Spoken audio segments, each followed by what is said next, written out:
Good afternoon, everyone. Good afternoon, everyone. I'm Rachel Heller, the CEO of CHAPA. Thank you so much for joining us today, and thank you to our partners and sponsors who provide CHAPA with the support that we need to advocate for opportunity, ensure access to housing, and develop the affordable housing and community development field. I also want to thank Mass Housing Partnership, the Lynch Foundation, and Department of Public Health for your support for our municipal engagement initiative, the group that works in communities helping to build up the support for housing, to break down the barriers that keep people out, and the team that's behind our event today. And I also would like to thank our partners who provide the year-round support for CHAPA as well. I got one more quick round of thanks, and you'll understand why. The team that put this together has really done a lot of work today, and I want to be sure to give them a round of applause. We have Sade Ratliff, Lily Link, Monica Keel, and Will Radigan. The passion and the energy that went into planning today's event cannot be understated. And in particular, if you could give Sade a round of applause with your little Zoom hands, she has really put her heart and soul into today's event. And of course, thank you to the entire CHAPA team, because we can't do any of this without our whole team. I am truly in awe of the lineup of speakers and honorees that we have today. We are going to hear from local, state, and national leaders who will talk about the progress we're making here in Massachusetts and the work we have ahead at the federal, state, and local levels. Today is all about learning and taking action. To get us started with framing remarks, I have the honor of introducing Secretary Ed Augustus. Secretary Augustus is doing a tremendous job leading the Executive Office of Housing and Economic Development. Since his start as Secretary, he has hit the ground running, combining his experience at the local, state, and federal levels to ensure that Massachusetts is a place where people can have safe, healthy, affordable homes in the communities they choose and really the base that they need to thrive. Secretary Augustus has had more housing faster as his mantra, and he's demonstrated over and over how committed he is to expanding housing opportunities that people, our communities, our businesses, and the Commonwealth need for a bright future. He led the way on the Affordable Homes Act and is participating on the 3 commissions that came out of that act that are really important for the people of the Commonwealth and to this group. Commissions that are focused on housing for people with extremely low incomes, housing for seniors, and housing for persons with disabilities. In addition, Secretary Augustus has been on a mission to visit every single housing authority in the state and working with really everybody who's involved with the creation and the preservation of affordable housing. Secretary Augustus, it is an honor to have you here today. Thank you so much for joining us. Well, thank you, Rachel. It's great to be with you and everyone this afternoon. I want to thank the whole CHAPA team for all that you do year-round to advocate for more housing and support the policymakers and the advocates and the folks on the ground. So thank you. I also want to recognize Lisa Rice, the CEO of the National Fair Housing Alliance, who you'll be hearing from soon. And I'm excited that you'll soon hear from HLC's newest team member, who many of you already are familiar with, Whitney Demetrius, the state's first director of fair housing. I'm very proud to be able to say that. I'd like to congratulate today's 2025 Robert Terrell Fair Housing Awardees, Karla Chaffee of Nixon Peabody, Dr. Kenann, McKenzie-DeFranza of the North Shore NAACP, and the Fair Housing Alliance of Massachusetts. Know that your incredible work makes a real difference in people's lives every day. You know, it was 57 years ago, the Fair Housing Act was signed into law by President Johnson. It built upon the landmark Civil Rights Act of 1964 by prohibiting discrimination in the sale, rental, and financing of housing based on race, religion, national origin, or sex. It really was the final great legislative achievement of the civil rights era. And today we face an entirely different posture from our federal government. Fair housing programs and grants are in jeopardy. And it's incumbent upon us at HLC and in partnership with CHAPA and our local communities to continue that work regardless of what happens at the federal level. The creation of the Office of Fair Housing was an important part of the Affordable Homes Act when the governor signed it into law last summer. It represents an opportunity for us to lead on fair housing initiatives from the state. And it was fortuitous, I think, that we added this new capacity at the state level, given what we're seeing at the federal level. Our new office will aid us in overcoming patterns of segregation in housing. It will support enforcement and education around Massachusetts fair housing laws. And it helps foster more inclusive communities with more access to opportunity for everyone. But the principles of fair housing go beyond the Office of Fair Housing and must be baked into all that we do. Because let's face it, exclusionary policies have been baked into the entire system for a long time. Exclusionary zoning is a fair housing issue, and we are working hard to incentivize and lead on multifamily zoning reform. The MBTA Communities Law, which requires 177 communities served by the MBTA to zone for multifamily housing, pushing back against decades of exclusionary zoning, decades of communities excluding apartments or affordable housing. And these types of exclusions have a direct effect on who can live in that community. As communities adopt multifamily zoning as a result of the law, we're literally turning back decades of exclusionary zoning, decades of saying no. And I'm pleased to say that 119 communities have now adopted multifamily zoning as a result of the law. And we have nearly 4,000 new units of housing in the pipeline in those newly created zones. The MBTA Communities Law is working. Zoning in Massachusetts is locally controlled, and land use policies are overwhelmingly directed by zoning boards, city councils, and New England's unique town meeting form of government, where major decisions are made by those who literally show up.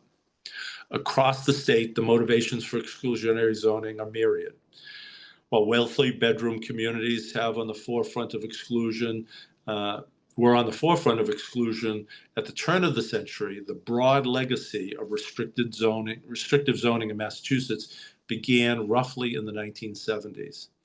And in her 2023 report, Exclusionary by Design, researcher Amy Dane describes this era as the big down zone, in which those municipalities stopped allowing almost all multifamily housing development.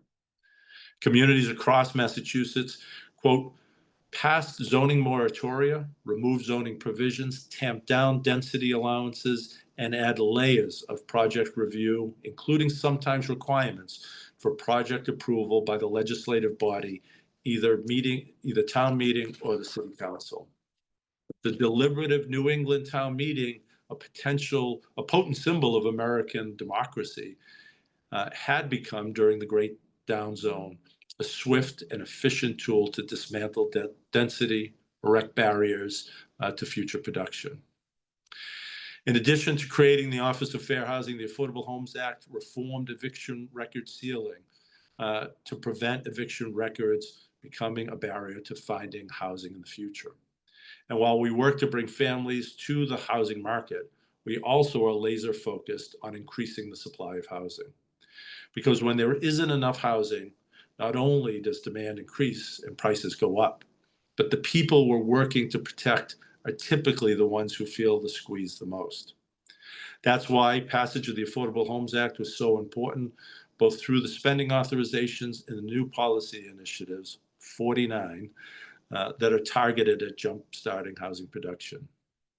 And earlier this month, HLC, along with Mass Housing, announced the first financing initiative under the Momentum Fund, the first in the nation state revolving fund to make mixed income housing production possible. Mass Housing aims to support the creation of over 1,000 new units of multifamily housing with a $50 million state investment in that fund. And they are evaluating how to further expand this goal with co-investment partnerships. In February, HLC published the state's first ever statewide comprehensive housing plan called A Home for Everyone. You've got to have a plan because the challenges we face are too important to leave to chance. And the plan identifies 222,000 homes we need to add in the next 10 years to end the housing crisis. But it also advocates for building affordable, healthy, and sustainable housing in historically disadvantaged areas. It sets out to engage environmental justice populations to ensure new housing developments provide relief from historical, environmental, and health disparities. When we increase the types of housing that we have and work to ensure the system is fair and that everyone can have access, we are building stronger and livable communities. The work we are leading today, the implementation of the MBTA Communities Law, the creation of the first ever Office of Fair Housing, and the expansion of housing production through the Affordable Homes Act are righting the wrongs of past decades. Thank you all for the work that you do. Thanks for being here today, for finding community, for sharing information, for combining your voices and lifting your voices. I don't think there's been a moment in our history as a country that it's more important that people who care about issues of housing and fair housing in particular find common ground, come together, and lift up their voices. Thank you all, and have a great discussion today. Thank you so much, Secretary. Those are perfect words to get us started.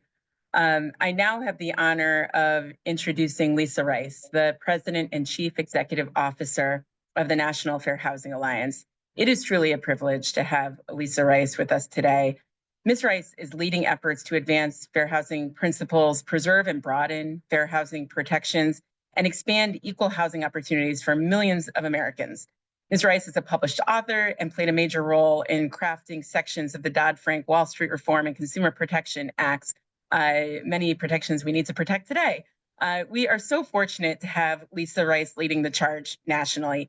At a time like we are in now, with our federal protections truly on the line, I can imagine no better person to have advocating for fair housing and for opportunity.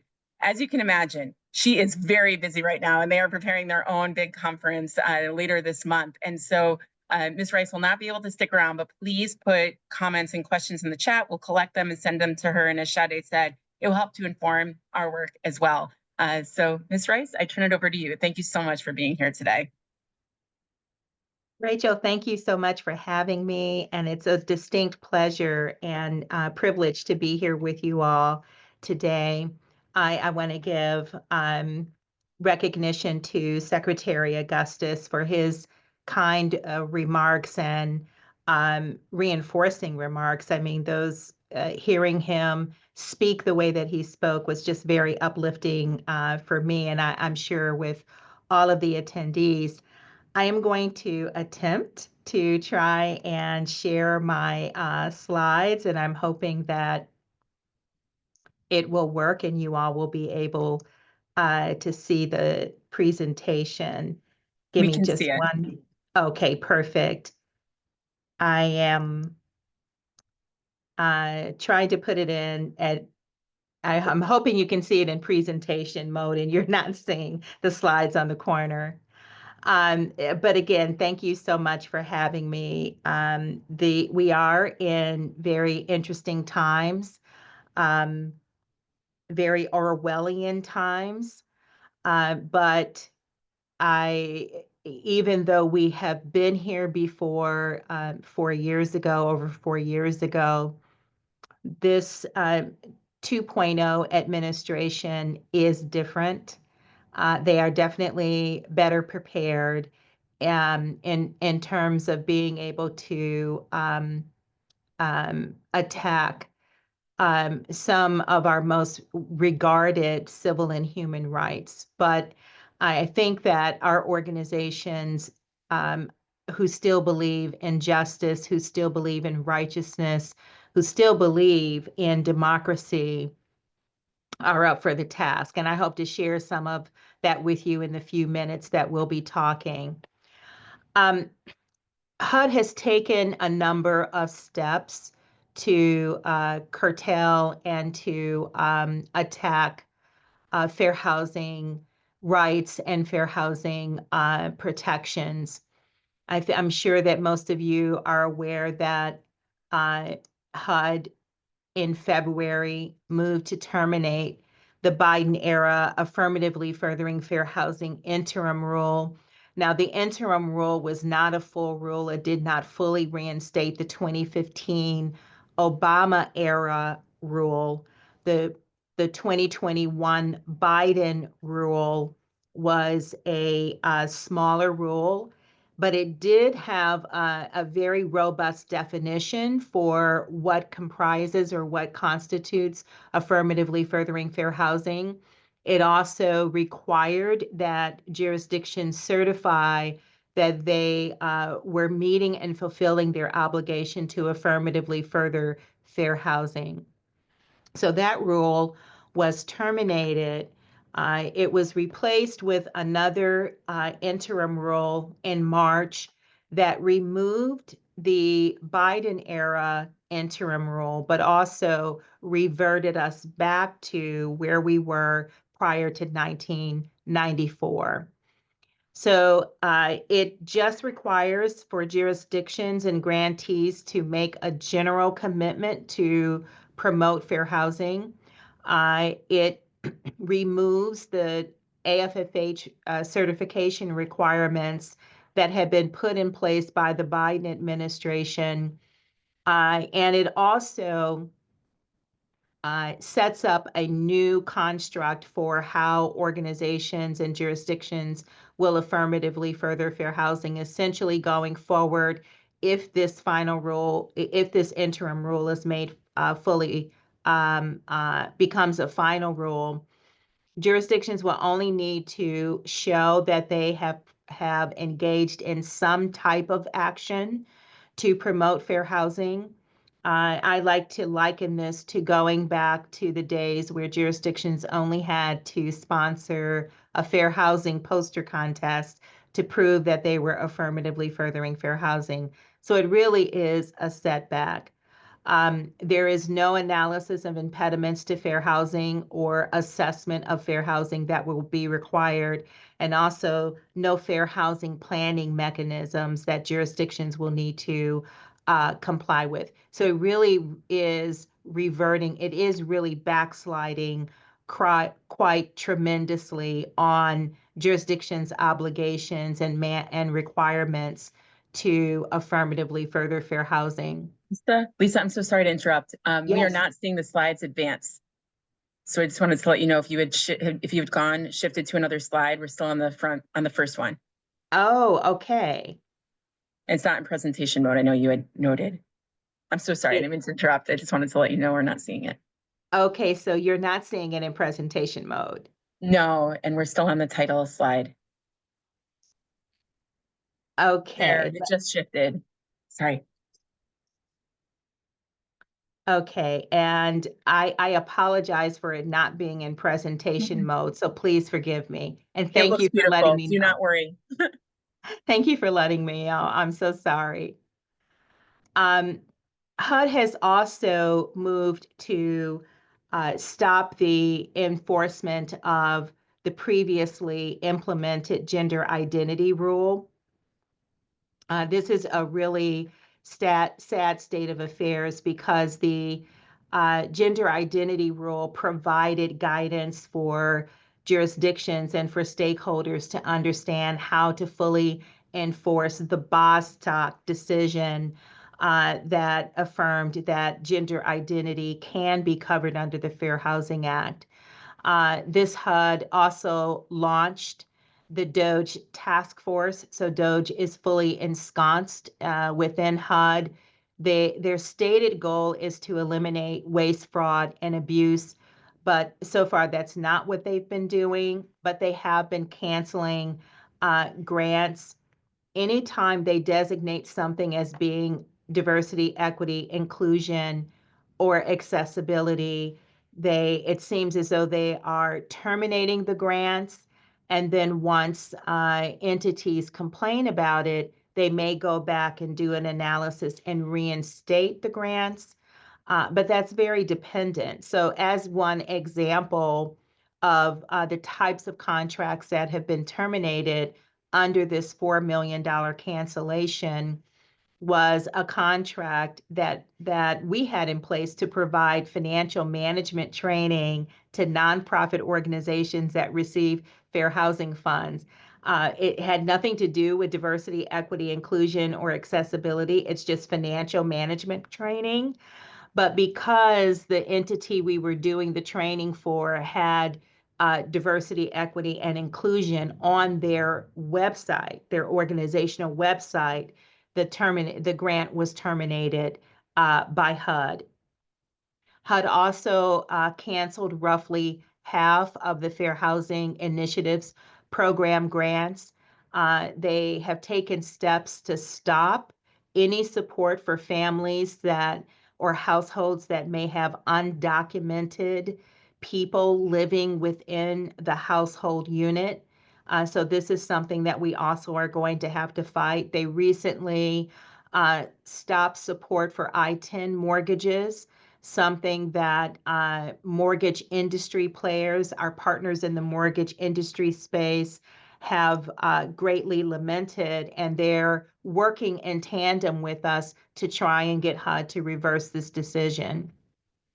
HUD has also made great changes in terms of fair housing enforcement. They have changed the way that they will accept housing discrimination complaints. You used to be able to walk into HUD's office to file a complaint, or you could submit a complaint via fax or via phone. Now, the only way that fair housing complaints will be accepted is via an online portal. Unless you are a person with a disability, there is a special toll-free number that you can call. And we have complained about this to HUD. We wrote a letter requesting that HUD reinstate all of the avenues for allowing people to submit a housing discrimination complaint, and they are in the process of considering that.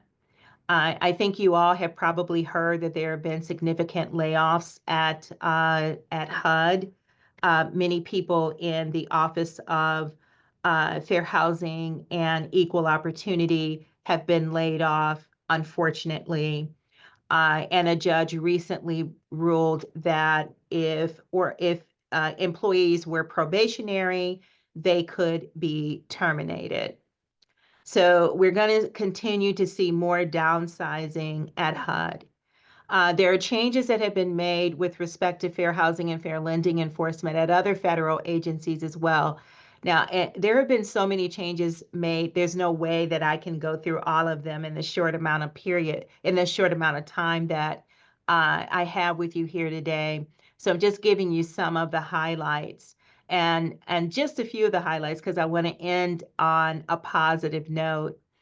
But we're seeing changes at the CFPB. I think you all probably saw that the Trump administration actually tried to shut down the CFPB. They were thwarted. They were stopped by a court that removed their ability to shut down the CFPB. So the CFPB is still open.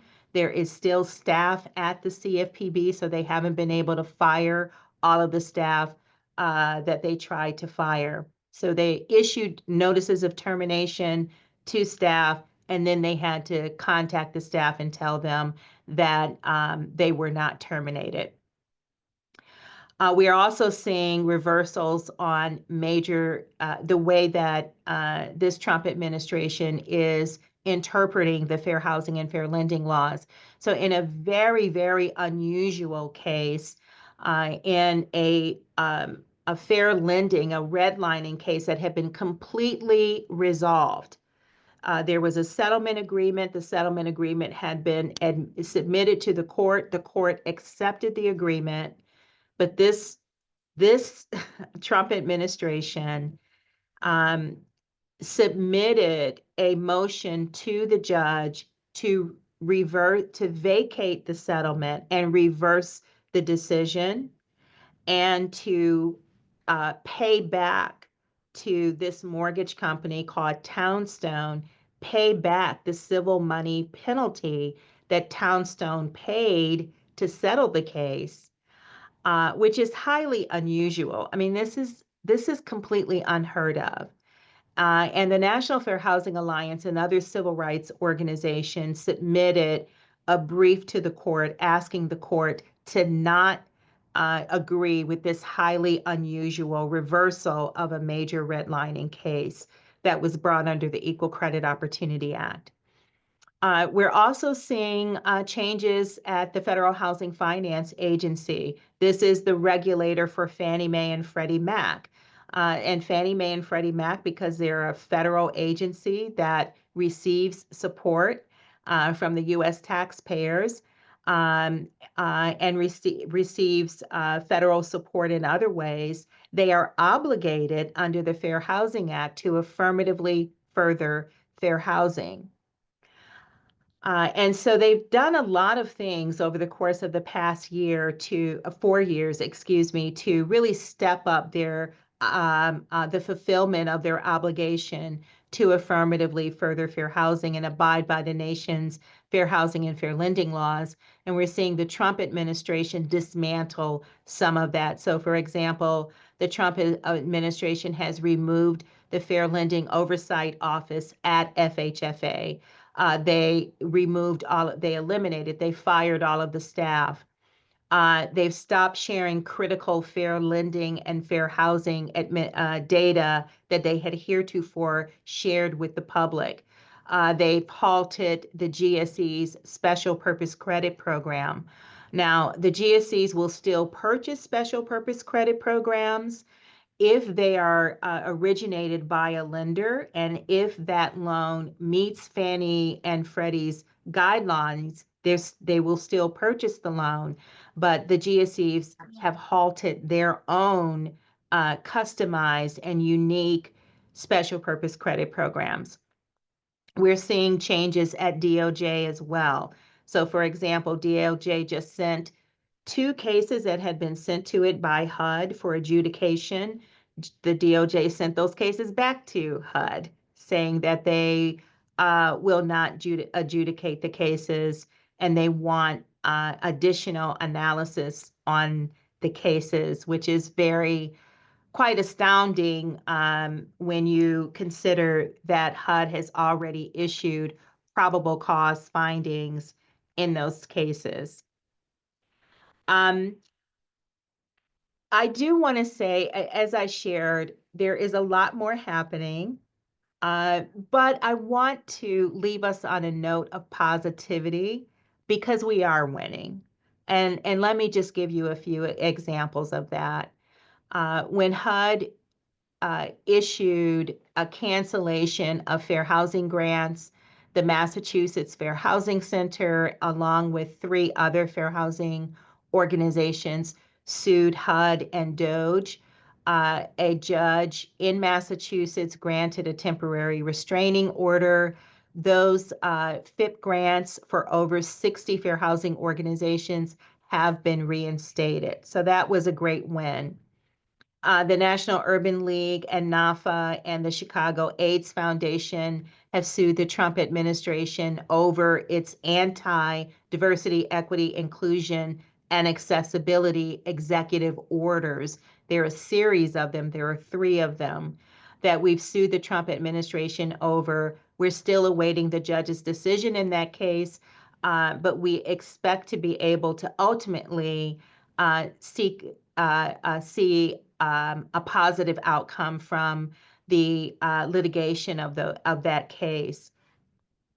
HUD just recently reinstated grants for the enterprise communities and LISC that had been terminated.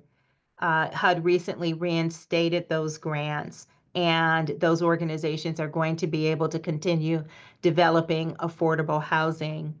And there have been a number of other wins that we've seen as well. We're seeing the lending community, we're seeing the home builders, the community, and realtors come together with us to advocate with the administration to stop some of the very deleterious actions and policy prescriptions that they've put in place.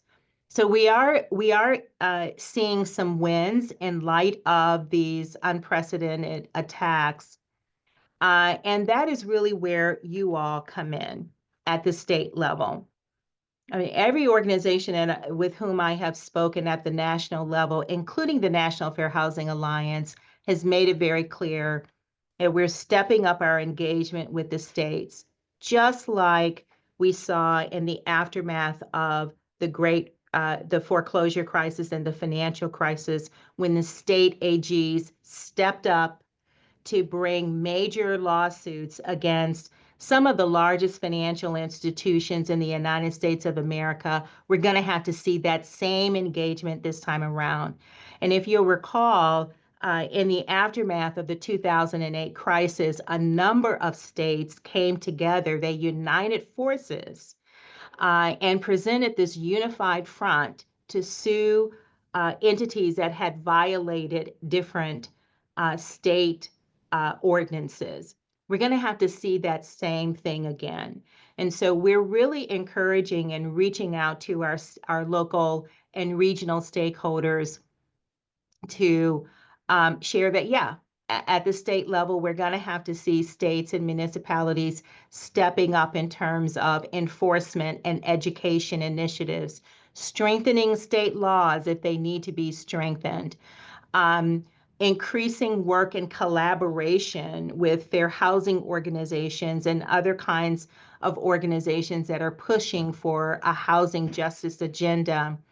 We're going to have to see increased interstate cooperation when it comes to coordinating educational events and conferences and taking up enforcement measures as I've explained, as I've just explained. So we're really going to have to see the states hold a strong line. And I'm glad to say that states like Massachusetts, states like California, even the District of Columbia, where I am, we're not really a state. We're still trying to get statehood. So, be with us on that fight, by the way. But these jurisdictions are stepping up. They really are stepping up. They realize that they're going to have to hold the line, and that is a very good thing. And I have to say that the states are only going to be able to do this as long as you and organizations like NAAFA stay in there and support the states to be able to do what they're going to have to do at least over the next 4 years. So again, thank you so much for having me. I really appreciate it. It has been an honor to be able to talk with you all. And I must thank you for all of the hard work that you have done and all of the great work that you've done to advance fair housing. Keep supporting our fair housing groups in the state of Michigan. We need you. We really need your alliance. We need your support. And together we will be able to ensure that we're preserving our democracy, but also advancing on housing justice. Thank you so much. Thank you for your leadership. Thank you for the really clear directions on the steps that we need to take here in Massachusetts and in our communities. And also thank you for commenting on the wins. It's so important that we all remember that there are victories along the way. And in fact, here in Massachusetts, we heard the secretary talk about putting in infrastructure before this administration took hold. We now have a state office of fair housing. We have a fair housing trust fund. We need to get funded, and we'll talk about that later. But we have some real tools. And this is really the Massachusetts brand. We are a state that does step up. We care about people. We solve problems. We were the first in the nation to have healthcare access for everyone, to have same-sex marriage, to have many of the housing programs that actually shape federal programs. So keep Lisa's words in mind as we think about the work that we need to do here in Massachusetts, the next steps, and what we can do in our communities. Lisa, thank you. We are so fortunate to have you leading this effort nationally, and we will continue to follow and support and await the instructions that you give to us for what we need to do to protect our policies and make sure people always can choose where they live free of discrimination. Thank you. And now I have the true joy of introducing Whitney Demetrius, the first director of the State Office of Fair Housing. The word that comes to mind as I introduce Whitney is a Yiddish word my grandma would use. It's kvel. And that's like bursting with pride for the accomplishments of another person. I first met Whitney in 2018 when she applied to be Municipal Engagement Associate at CHAPA. She came to CHAPA after having served as the Deputy Director of the Fair Housing Center of Greater Boston. And Whitney was key to building up our Municipal Engagement Initiative, which works in communities throughout the state, helping to create coalitions, build support, create the environment that fosters the production of the homes that we need and the preservation of the homes that people need. Whitney grew in this role, expanded her portfolio. She became the Director of Fair Housing and Municipal Engagement, where she really worked with our whole team to put fair housing into everything that we do and to create a fair housing committee that we continue to run today that brings together people from all over the state, experts who are working in their communities, working at the state level, and really strengthening our ability to all learn from each other, work together, and make sure Massachusetts is always a place that people can afford to call home and can find the homes that they need. So I will, I could go on and on about Whitney and really embarrass her. For now, I will turn it to her to speak. We will then shift to a fireside chat where I get to ask her some questions now as a colleague, not as a supervisor. And then we will move into a Q&A. So please start putting questions in the chat now. Monica Keel will then facilitate the question and answer section. Whitney, I turn it to you. Well, thank you, Rachel, so very much for that wonderful introduction. It has been a pleasure to work under your leadership, and now to have that support continued as a great colleague. I admire your thoughtful leadership, and I'm excited for all of the work you all have been doing at CHAPA and will continue to do. On behalf of the Healy Driscoll administration and Secretary Ed Augustus, thank you all for the invitation to share space with you all today. I'm really thankful for the opportunity to be under the leadership of Secretary Augustus, right? And you've heard from him in terms of the thoughtfulness that this administration has really put forward at the forefront of the visioning of where our Commonwealth should be going to put fair housing at the forefront. I'm thankful to be able to speak alongside after Lisa Rice, the incomparable Lisa Rice, checking that off of my fair housing bucket list, but also excited to be joining here alongside Shannon, Lawler, and Paige, Stopperich, who you'll hear from later on today. The Executive Office of Housing and Livable Communities is committed to bringing down the cost of housing for all residents. And we're invested in expanding housing opportunities, all in which we have a scope around undoing the decades of inaction.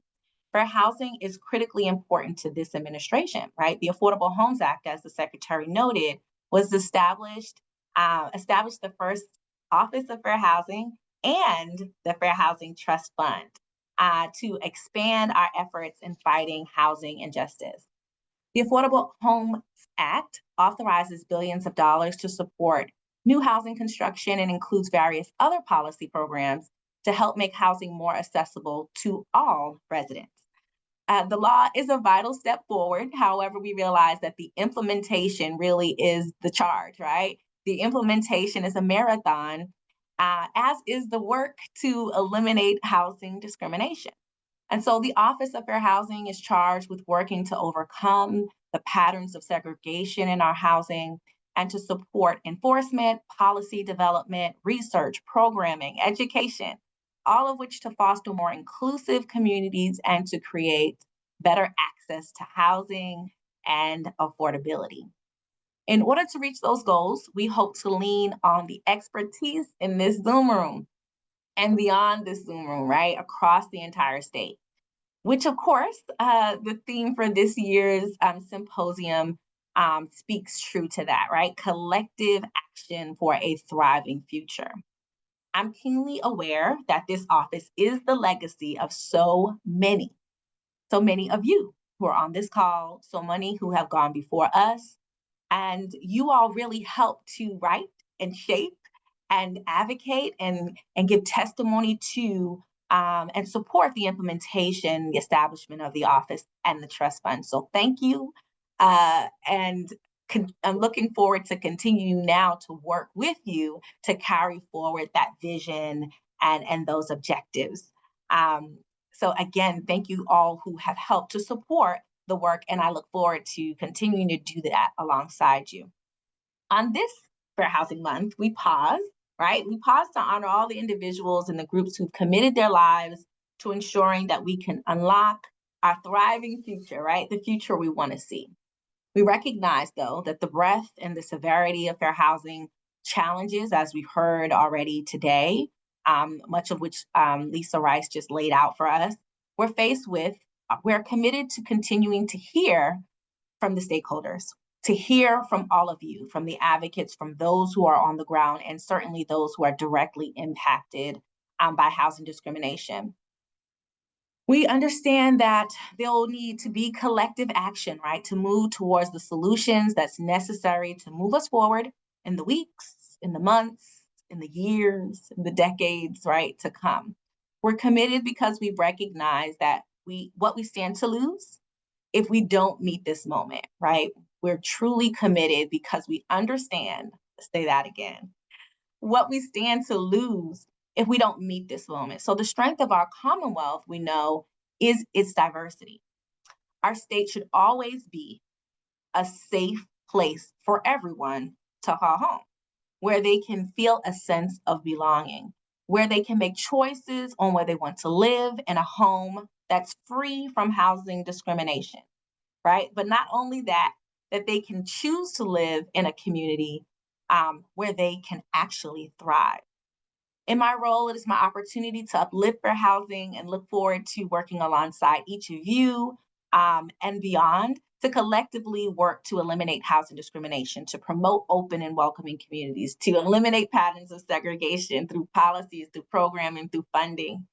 EOHLC is proud to be able to help fund the FAM initiative, one of the 3 awardees who you'll hear from later today, through the Moving to Work program's allowable funds. This consortium's mission to advocate for housing choice and equity for individuals and families across the Commonwealth through legal services and education is just invaluable and encompasses today's theme, collective action for a thriving future, one in which we work to ensure that there is the elimination of housing discrimination. Working collectively is a necessary component of ensuring housing choice and unlocking the future for individuals that they deserve and for families. We understand that an essential part of what makes communities truly livable is fair housing, right? We're the Office of Housing and Livable Communities, but in order to truly tackle that, we have to put fair housing at the forefront of our work. Fair housing is fair living. The mother of fair housing, Lee Porter, often phrased that coin. And it's our plan to take a holistic approach to fair housing that recognizes the intersectionality, right, of fair housing and civil rights with transportation, with land use, education, environmental justice, employment, access to healthcare, access to high quality education, ensuring that every community is a community of opportunity. And so I don't have to convince this Zoom room of the importance of housing as central to one's livelihood. It's important to understand, though, what is at stake if we do not put the duty to affirmatively further fair housing at the forefront of our vision for what our Commonwealth needs and for individuals and families to thrive. This administration is committed to hearing and listening to you all. You are the experts. You know best what you're facing and what's at risk. And you're perfectly positioned to shape and create the solutions and actions necessary as we forge forward. So we're here to listen. I'm here to listen. I will continue to be beyond today. And I look forward to hearing all of the ideas, right? The solutions and how we get there, that collective brainstorming. So part of our vision for the Office of Fair Housing will be to conduct some regional listening sessions. So we'll be coming out to you and really in the next year coming so that the objective is we can identify those regional, particular local fair housing issues, and so that we can work to implement solutions to that. And so, again, on behalf of the Healy Driscoll administration, Secretary Augustus, want to thank you CHAPA for allowing us to co-sponsor this event, for the invitation to join you for this year's symposium. To the entire CHAPA team, the CHAPA family, certainly the MEI team, Lily, Sade, Monica, Will, for your outstanding work, the board, and the CHAPA Fair Housing Committee. All of you all here, and your work and your commitment to fair housing is invaluable. And I'd be remiss not to shout out as many fair housing champions as there are, certainly Senator Lydia Edwards and Rep. China Tyler, who are housing champions and help to uplift this office as well. To all the Bob Terrell Fair Housing Awardees, congratulations and keep going. The Fair Housing Alliance of Massachusetts, the consortium, collective action of fair housing groups that said, hey, there's a funding opportunity. We're going to come together to access this funding, and really had a vision to do that. Karla, Chaffee, who is an amazing attorney, creative legal mind. She makes the impossible happen. She is oftentimes, those folks are the unsung champions, but I'm excited to be able to champion her and all of her advocacy and work. To Dr. Kenann, McKenzie-DeFranza, oh my gosh, if anyone understands about fair housing as fair living, it is her. And so the work of the Dirty Deeds and this idea around equitable systems and documenting housing discrimination, we applaud you for your work. Supporting the sustainability of fair housing has been and will always continue to be critical, an important factor in ensuring our Commonwealth, again, is truly livable, is addressing barriers to fair housing and housing choice. So I'm eager to work collaboratively with you all in this role as I carry forth the vision of the administration and continue to put fair housing at the forefront of the state's path forward. I'm excited to be in conversation. I'm excited to hear your questions and the rest of the program. Thank you, Whitney. That was excellent. And we are now, we started a few minutes late, so we are going to do a briefer fireside chat here. And I will turn it over to Monica in just a few minutes to answer, or to ask rather, sorry, some of the questions that are coming up in the chat. So everyone, please keep the questions coming. Remember, this is our first state office of fair housing. As Whitney noted, so many of you were involved in the advocacy for this and continue to advocate for the office, for funding for the office, for funding for the Fair Housing Trust Fund. So please put those questions in the chat and help to inform the work that Whitney is doing. And Whitney, speaking of the trust fund, when we advocated for the Office of Fair Housing, we also advocated for that Fair Housing Trust Fund, because we know that resources are so critical to supporting fair housing education, outreach, enforcement, and furthering fair housing. Now we realize that it's not funded yet. When we are successful in adding resources, and again, more on that shortly when Matt Noyce is leading the policy section, when we're successful in getting resources there, what do you see the fund accomplishing? Oh, I love that you said when. I love that you used that word. So I want to make sure I coin that, right? So when it is funded, it can do so much, right? We have an opportunity as we think about the Secretary indicated, right? Being really intentional in undoing the decades of no, the decades of inaction. So we can think about how this Fair Housing Trust Fund can be utilized in that undoing, right? Can be utilized to fund fair housing initiative programs like the Massachusetts Fair Housing Center and Suffolk Law and Community Legal Aid and the South Coast Fair Housing Center, the FAM Initiative, can support them in their work around education and outreach and testing and policy and programming, right?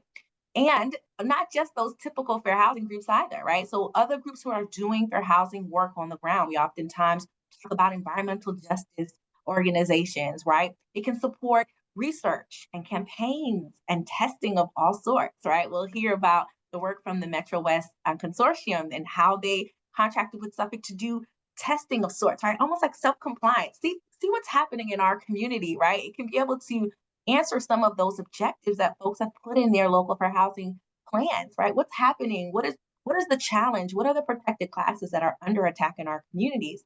It can support efforts like that, right? And so enforcement, the education, and all of the other creative programs and ideas that folks have on this call, right? It's left open for special projects. And so it leaves the opportunity for us to be able to respond in the moment as well and be creative around finding solutions on the ground, right? You might be working in a community, you're like, we need some guidance for on the municipal level around fair housing. And like, we need to get some funding to be able to put something out that goes, right? You could support an effort like that. And so what I'm excited about is that as much as it can lend to research, then that research and real work that will come out of that, the funding that the trust fund will source can then inform policy, right? We love research, but we love when research can inform policy change and implementation so that we can undo those decades of inaction and so that we can work to remedy and to redress. And so I'm excited that when it is funded, we'll be able to explore and have lots of the ideas that folks have on this call to be able to source. I am so excited for getting those resources there. Everyone, please remember everything Whitney just said as we build advocacy efforts around getting that trust fund funded so that our fair housing centers can do the work and all the great work that's happening at the local level can be expanded. There are endless amounts of ideas and efforts that people want to undertake, and we want to resource those.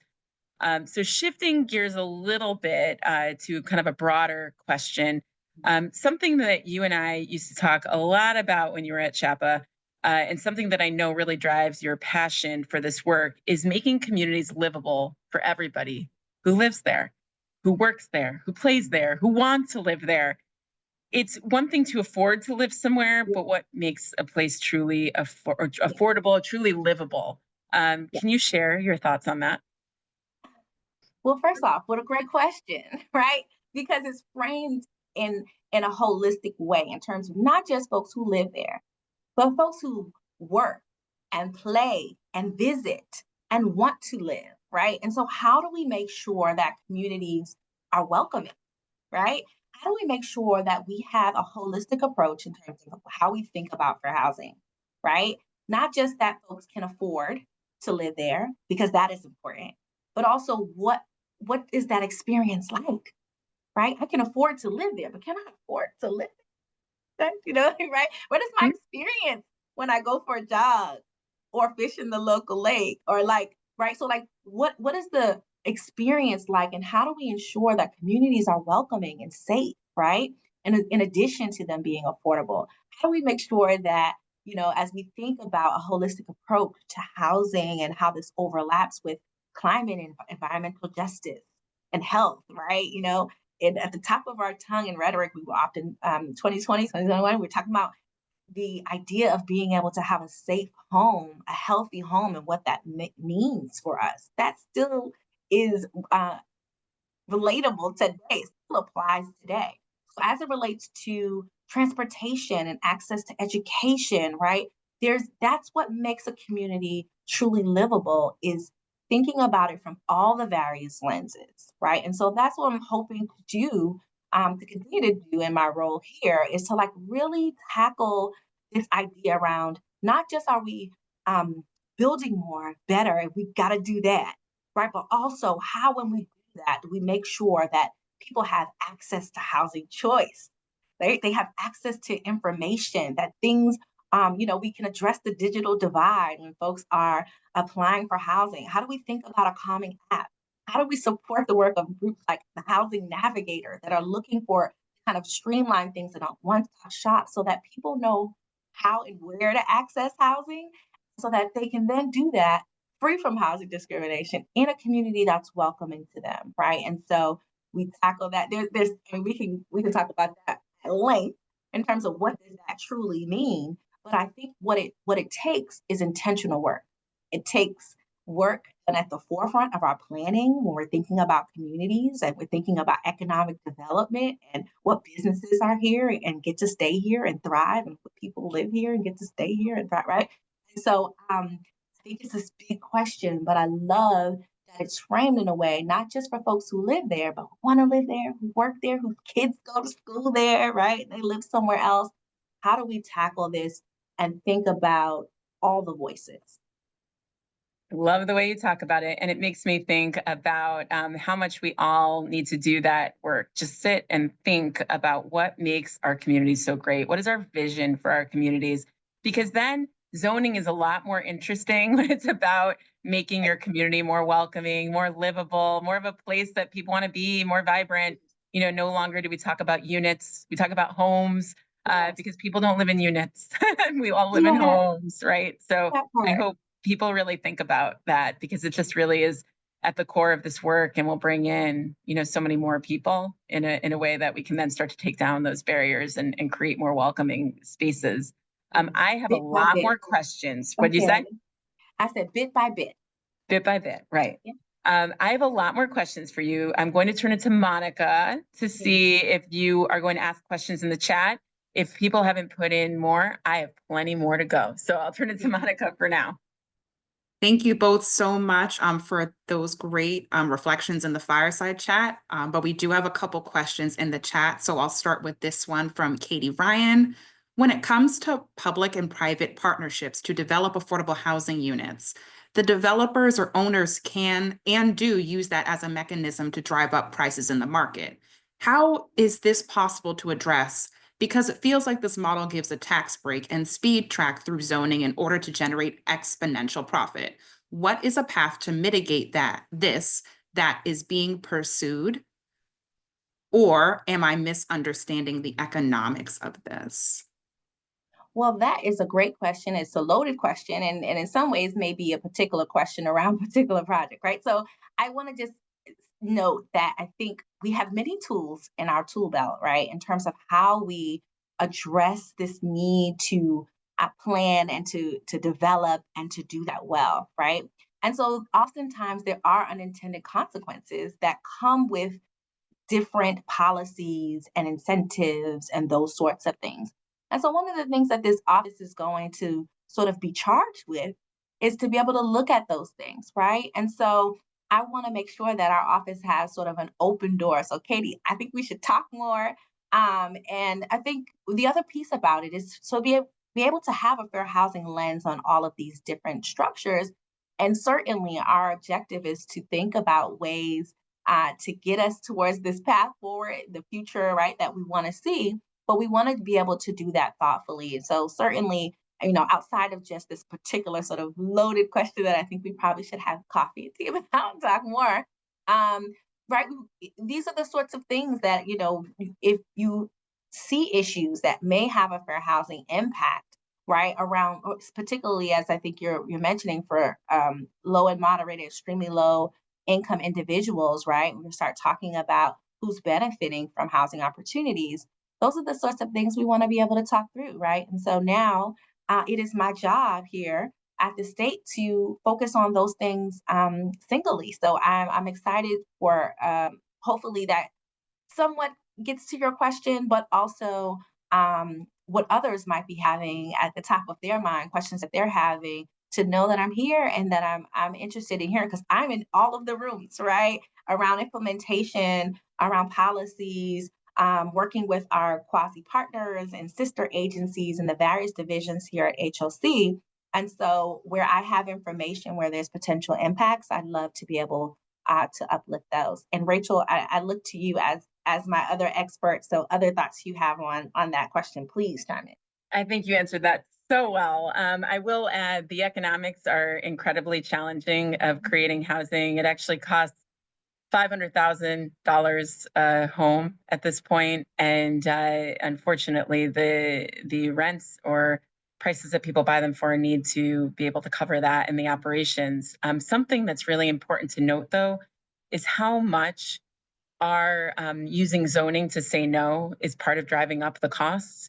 When we in our communities get so specific about how tall, how wide, how much land will it cover, how all the parking requirements, all of that stuff, when we start to narrow how many bedrooms there will be for the purpose of not increasing school costs or keeping children out of the community, this is really where not only are we driving up costs, but we're also really putting up the barriers that segregate us. And so it all kind of works together. We have a great Housing 101. I recommend going to. Maybe we can put that in the chat as well. I'd be happy to talk with anyone anytime just about all the challenges that come both from the cost of building and then some of the things that we could be doing in our communities to make the process easier and actually get the kind of results that we want to see. Thank you both for those responses. We have another question in the chat, and this is directed to Whitney. So Whitney, can your Office of Fair Housing engage in oversight over housing authorities when tenants are targeted by harassment and hostile environment harassment? Today, we lack such essential oversight and accountability. Yeah, so our this office is not necessarily an oversight office, right? And so we certainly are working with our partners who do that. We work with the Attorney General's office and MCAD, the Massachusetts Commission Against Discrimination. And certainly if individuals are experiencing retaliation or any type of housing discrimination, those sorts of things, they should be contacting the FAM organization. And I hope someone's popping that information in the chat so that they can flag those issues, right? So we work with those partners and sort of support and fund them. But certainly when there are patterns of practice and systemic issues that are happening where there could potentially be some policy change, right, that they're elevating up to us for our awareness, those are certainly things that we are interested in knowing and addressing, right? And so I think it's important to know where you can go if you believe you've been discriminated against. You can go right on FAM's website and fill out an intake form, or you can call any of the agencies and file a complaint. But I think it's important to know your rights, right? And those groups also do trainings to be able to ensure that folks know what their rights are around fair housing. And so while we won't necessarily be a monitoring agent for that, we have partners who do that, and we're supporting the efforts that they are doing on the ground. So please do call them today.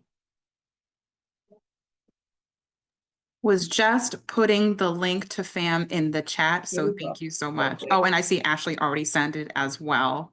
I think I saw another question in the chat. Yes, from Victoria. How is fair housing helping people living in homes with poor sanitation and upkeep? And the people living there are people with disabilities. Essentially, how does fair housing go after negligent landlords? It's a great question. So oftentimes, inspectional and health and those sort of issues in housing oftentimes does overlap with fair housing, right? If you've been discriminated against based on any of your protected class statuses, right? Based off your source of income, your sexual orientation, race, color, national origin, religion, disability, right? On and on and on. If it was based off of those things, the Fair Housing Center's FAM initiative and others whom I've mentioned previously are agencies you should contact, right? But certainly also legal aid organizations and community legal aid, as an example, Greater Boston Legal Services and other legal services groups can support, right? But I would need to know more about what's happening, right? And so I think it's important that if you feel like these things are happening, especially to that degree, you should be contacting the resources that are here to assist you, right? That are here to do a full intake for you and others who are experiencing that, because we understand that sometimes it happens to particular groups, right? Is it because you are a particular national origin, right? That you're getting things unaddressed and others are, right? They can be able to do investigations to sort of uncover those things. So while of course you would go through all of your proper channels as legal services would advise you through inspectional services and the like, but also those groups are available to you. And I would hope that you would reach out to them to be able to address those issues as well. Great question.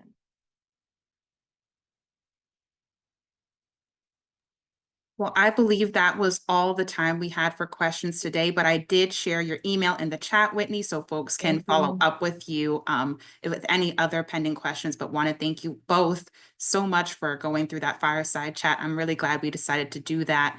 We are now going to move into our brain break portion of the afternoon, so folks can take a minute to use the restroom. We're going to play some music in the background. We can do some stretching, and we will be back in a few minutes at 2:25. 10-minute break. Yeah. Oh, 10-minute break. 2:20, Shannon? 2:20. 2:20. We'll see you back. Go check the email. Relax. See you in 10 minutes. Welcome back, everyone. Thank you for rejoining us for the second half of our agenda. And a huge thank you to the speakers that kicked us off. I think we got a great reference for fair housing on both the national level and at the state level. And thank you to those that dropped questions in the chat to help inform the work of our first ever brand new State Office of Fair Housing. To kick off the second portion of our program and our agenda, we are more than happy to welcome Shannon Lawler from the city of Somerville and Paige Stopperich. Shannon, who uses she, her pronouns, is the Fair Housing and Inclusionary Housing Program Specialist for the city of Somerville. She serves as a staff liaison to Somerville's Fair Housing Commission, which educates the public about and collaborates with community partners on fair housing issues. She also responds to fair housing complaints and supports the Inclusionary Housing Program, working with developers to implement the inclusionary zoning ordinance and create below-market rental and homeownership opportunities. We are also joined by Paige, and Paige is a clinical fellow at Suffolk Law Center for Housing Justice and Policy, new name for those of you that knew it under its former name. Attorney Stopperich joined the center in 2023 and recently completed a 2-year investigative project for the Metro West Home Consortium. During this project, which she will tell you all about here shortly, Attorney Stopperich conducted 134 housing discrimination tests and authored a report outlining the findings along with fair housing policy recommendations for those communities. So I will now hand the floor over to Paige to tell us a little bit about that Metro West project that she did. Paige, feel free to take the floor. Great, thank you so much. And I just wanted to say that I am so honored to be here, to have been invited to serve as a panelist, but also to be here with all of you and have these great conversations. So as previously mentioned, I am a clinical fellow and test coordinator at Suffolk Law's Center for Housing Justice and Policy. This center is an initiative that works on a variety of housing issues, including but not limited to housing affordability, accessibility. We run discrimination tests, and we also work in the community development and community outreach space. The center builds off of the 12-year legacy of Suffolk Law's housing discrimination testing program, which is only one of 2 university-based housing testing programs in the nation. So together, we do all sorts of work in the housing space, and the vision for our center is really a future with equal access to safe and affordable housing for everybody. To talk a little bit about the project that I just wrapped up in February, it was a 2-year investigative project with the West Metro Home Consortium. And before I go into more detail about the project, I did just want to say thank you so much to the West Metro Home Consortium for sponsoring and funding this project. The West Metro Home Consortium is made up of 13 consortium communities, of which the city of Newton is the lead. And so I just want to recognize them for taking action to address discrimination. This project came about from a 2020 analysis of impediment study that the consortium did. And this analysis of impediment study determined that in both the public and private sector, housing discrimination was a barrier to fair and equitable housing within these communities. So throughout this project, I conducted 134 discrimination tests. This project was specifically focused on race-based discrimination and source of income discrimination. I conducted 65 race-based discrimination tests and 69 source of income discrimination tests. Now, while this study was not aimed at providing statistically significant data, we were able to take a lot from this project. Testing is very important because testing is an investigative tool that allows us to detect discrimination. It promotes fairness and equal protection under the law.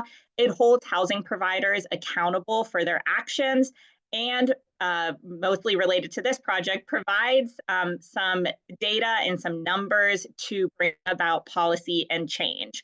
So when this project wrapped up, 22% of the 65 race-based tests I conducted found evidence of discrimination. And in just a second, I will provide examples just so we can all kind of get a picture in our minds of what this discrimination looks like in the real world. So like I said, 22% of the race-based tests I conducted involved instances of discrimination, and 35% of the 69 source of income tests I conducted involved discrimination.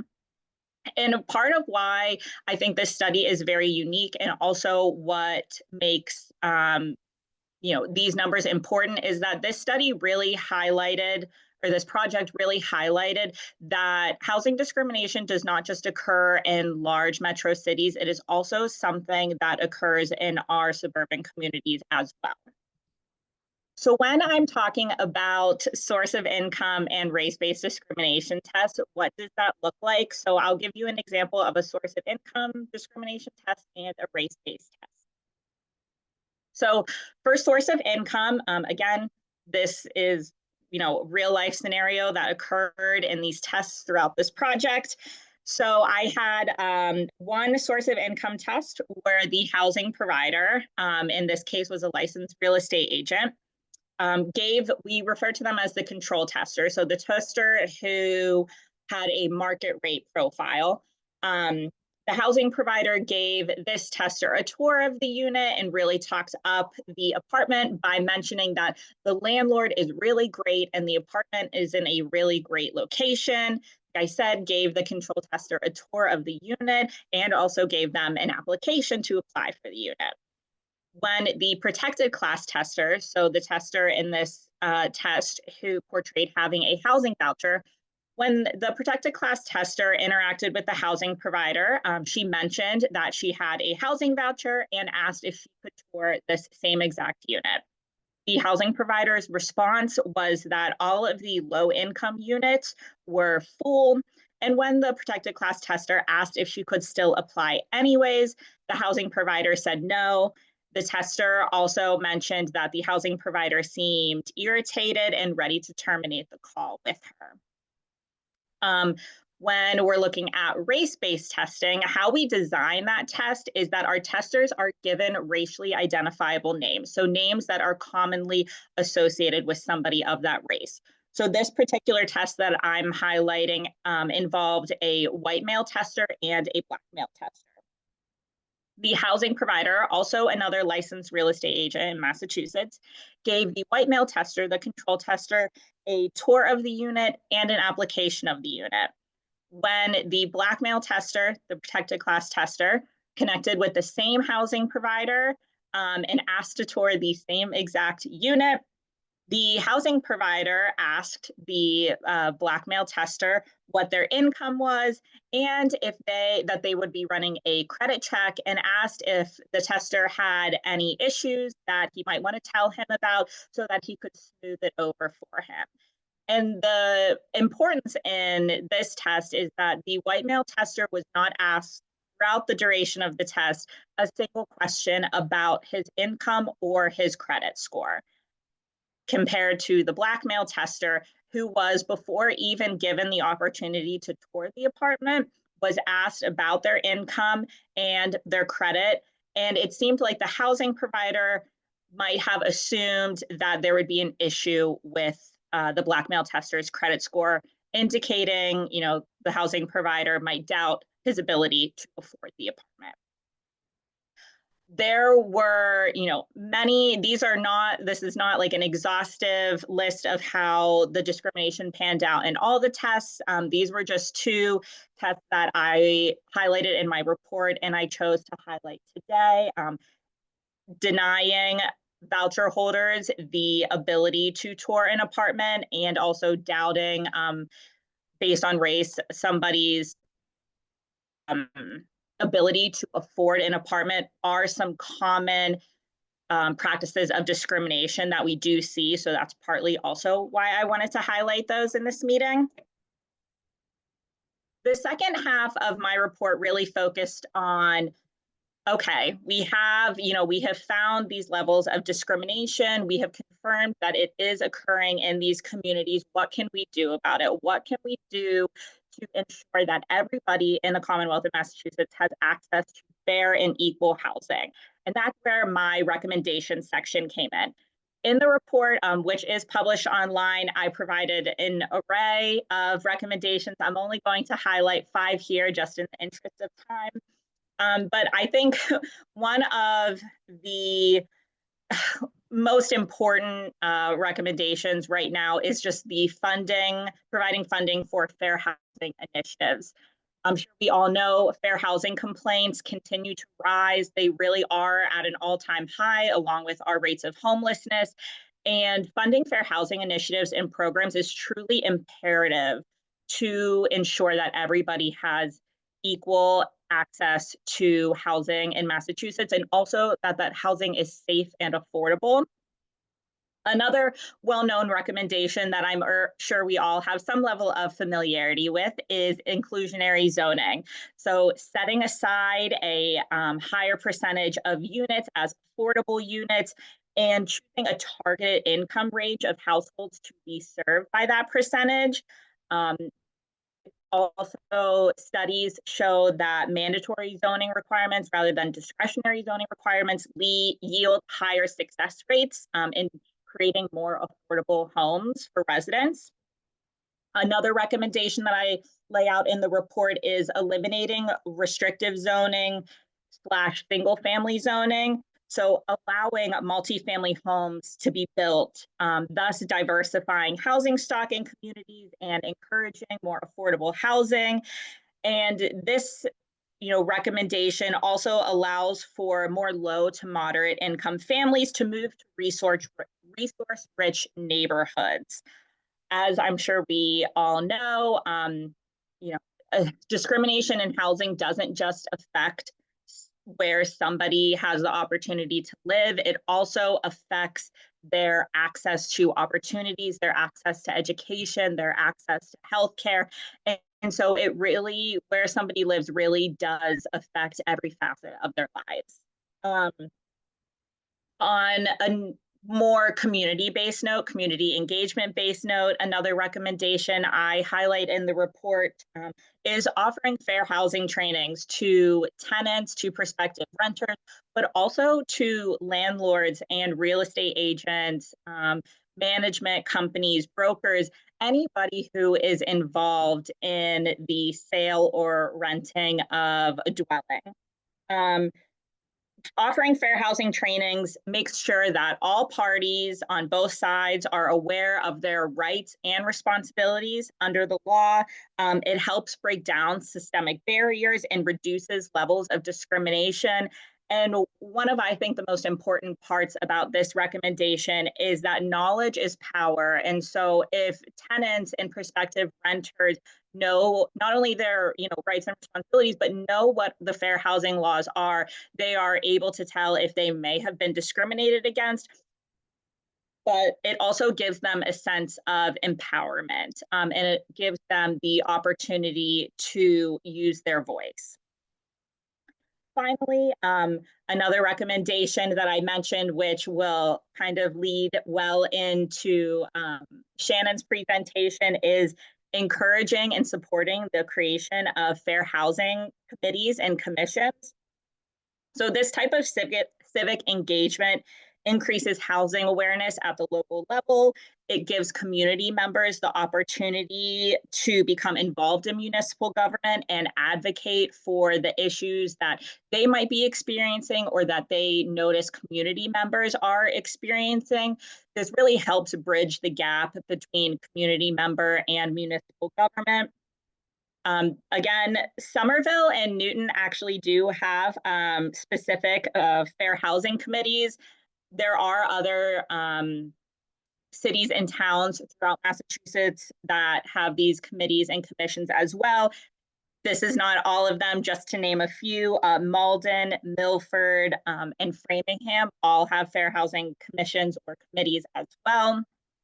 And again, it's a really great tool for civic engagement and to make sure that community members are able to voice their concerns with leaders in municipal government. That kind of sums up my presentation and a little bit about my report. And again, I just want to thank you all so much for attending. I want to thank CHAPA and EOHLC for putting this together.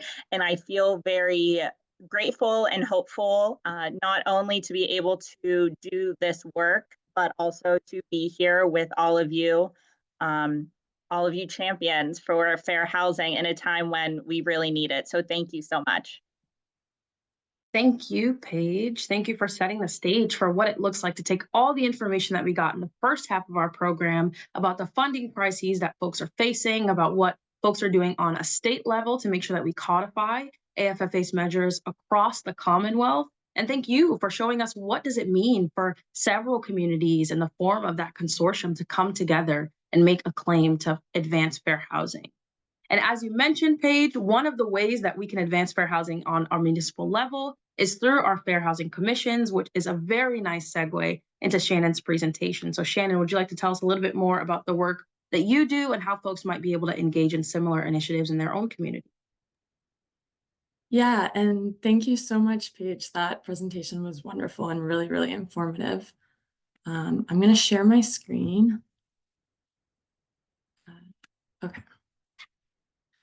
All right, so yeah, my name is Shannon Lawler. I'm the Fair Housing and Inclusionary Housing Program Specialist for the City of Somerville, and I'm going to be talking about the city's Fair Housing Commission and other efforts towards fair housing. Okay, so the City of Somerville's Fair Housing Commission was formed by the Fair Housing Ordinance in 1985. The commission is made up of 5 volunteers, and it's required to have 1 member who's income eligible for income restricted housing and 1 member who's a staff person at Somerville Housing Authority. All the meetings are subject to open meeting law, and they generally meet for an hour each month to hear the reports of discrimination from the last month and then discuss activities like tabling, Fair Housing Month, and online education and outreach. So our Fair Housing Ordinance currently has all the same protected classes as the state does, with the addition of 1 protected class, family or relationship structure, and this includes polyamory. So my role as a fair housing specialist and staff to the commission includes taking fair housing complaints and reporting to the commission. And my role is half dedicated to fair housing, and then the other half is dedicated to the inclusionary housing program. So my capacity for fair housing related tasks is essentially part-time. And I want to talk about 3 ways that the city, including the commission, and with a lot of collaboration from other city departments and community partners, promotes fair housing outside of enforcement. And I also want to recognize that while Somerville has grown a lot in the time since the Fair Housing Ordinance was implemented, we still do have a long way to go. So starting with advocacy, currently the Fair Housing Commission doesn't have the capacity to enforce fair housing complaints that fall within Massachusetts Commission Against Discrimination's jurisdiction, and any legal enforcement is deferred to MCAD or HUD. So because of this, we've had to get creative on how we promote fair housing in the city. And over the past year, my role as staff to the commission has evolved from primarily referring out and reporting to the commission on fair housing complaints received to taking a more active role. And this transition is in large part due to the findings of our anti-displacement task force, which you can see on the screen, some of the results.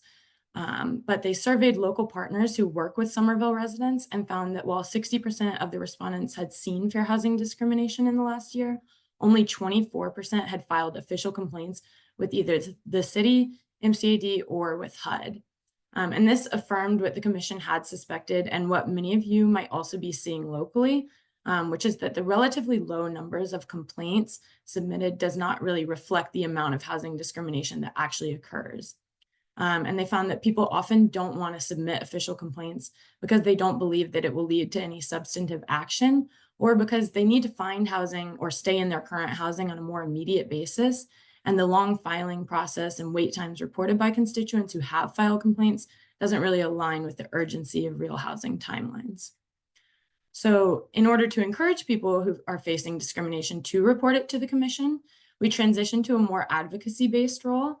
And I think that this has had positive results so far. So just to walk you through the process and some recent examples, when a constituent fills out our complaint form, or when they call me, or when they come in to report housing discrimination, I screen the nature of the complaint, including what they share verbally, any documentation that they have. And if it appears to be discrimination on the basis of a protected class, I let them know about their rights and tell them how to file a complaint with MCAD or HUD if it falls within their jurisdiction. And then they can also be referred to De Novo, which has a municipally funded contract for injunctive relief, Suffolk's Housing Discrimination Testing Program, or the AG's office. During my time in the role, quite a few people who have reported discrimination to me have expressed hesitation in filing complaints with MCAD, or shared that they've already filed a complaint, but they haven't yet received the relief they were looking for, and they want to explore other avenues. So when people are searching for an apartment, what they generally want is to find an apartment and not necessarily a hearing that could happen more than a year later. And when they are experiencing discrimination where they already live, they often want to be able to stay there or have enough time to find somewhere else to move. So in cases where it's appropriate to achieve the concrete result, I offer to contact the landlord or property manager and advocate or negotiate on behalf of the constituent. If I receive their written permission to do it, it usually entails sharing fair housing law and the way in which it was violated, and then sharing methods to amend that violation. So I'll provide two quick recent examples. Recently, we had a constituent come in with a complaint that in her current apartment, she shared documentation from a medical provider that she had an emotional support animal, and her property manager was making her sign an animal and pet addendum. And it included a requirement for her to have pet insurance. It included a list of banned breeds and unreasonable fines. So although she had previously tried to explain to the property manager that some of these items were violating fair housing law, they were still requiring her to sign it in order to keep her assistance animal in her home. So with her permission, I spoke to the property manager to explain the violations in more detail and provide them with state fair housing law. And they agreed to adjust the addendum and asked that we identify the sections that should be removed for them. This allowed the constituent to live in her home with her assistance animal. And then another example that's a bit more complicated, we also received a report this year of discrimination from a constituent who is helping his landlord fill his unit because he'd recently purchased a home and moved out. He found that the landlord was denying applicants, 2 applicants with Section 8 vouchers and 1 who had received draft assistance for move-in. So in this case, because the report was not coming from the applicants who were actually experiencing this discrimination, and because without concrete evidence that the landlord was only denying applicants with rental assistance, it made sense to communicate directly with the landlord instead of filing a complaint. So with the director of our Office of Housing Stability, we were able to get more clarity on the situation. And while it didn't move forward to an official complaint, we were still able to have a productive and educational conversation with the landlord that ended with us sharing resources around source of income discrimination and the use of credit in screening. So I want to note that constituents can still file a complaint with MCAD even if they have received advocacy from the city, depending on what was negotiated. But the purpose of reaching out directly is really to address the complaint more quickly. And I also found that beyond this advocacy, directly contacting landlords and property managers was a form of one-on-one outreach and education to a demographic that the Fair Housing Commission has had a lot of difficulty reaching in the past. And we hope that by informing them of fair housing laws when complaints occur, this can help them learn to avoid discrimination in the future. So moving to education, because the commission does not currently do enforcement, they've made their goal increasing educational outreach around fair housing rights in Somerville. So they recognize that another reason why complaints might be low is that a lot of people don't know what their rights are under fair housing law, and their aim is to change that. So a few ways that they currently do educational outreach are listed here. The chair of the commission posts a fair housing question of the week to Facebook, which is published in the print edition of the Somerville Times every week as well. The staff person to the commission, which is me, presents every month at Somerville Community Corporation's first-time homebuyers course on fair housing law and the Inclusionary program. And this is aimed to teach people about their rights, both as applicants who are looking to buy a home and about protected classes if they do buy multifamily homes and want to rent them out in the future. The commission also tables at community events that have a lot of foot traffic. So in the past year, this has been Art Beat and Civic Day. They're planning to table at East Somerville Carnival as well. And this is a good way to reach people who might not otherwise interact with the commission at all. And they have materials and educational activities to engage people at the events. And then also for Fair Housing Month, the commission puts on 2 community events every year at the library. So this year, the events were in collaboration with the Department of Racial and Social Justice, as well as the library. And the first event was this past Thursday. It was a panel discussion based on the book, The Color of Law. And then the second event will be this Thursday, and it's a talk by an attorney on the fair housing rights of voucher holders and the use of credit score and tenant screening. The Department of Racial and Social Justice and our Office of Immigrant Affairs were really, really helpful in expanding the commission's outreach for the event to populations that we haven't reached in previous years, and also in getting catering to make the event more accessible and inviting, which, you know, it's really important to have food so that people come to events. So the Fair Housing Commission does not and cannot do this work alone. They work with so many partners, both city departments and community organizations. So just to start with the Somerville Office of Immigrant Affairs, they are advocates themselves, and the commission relies on them also for translating all educational materials for Fair Housing Month and tabling events.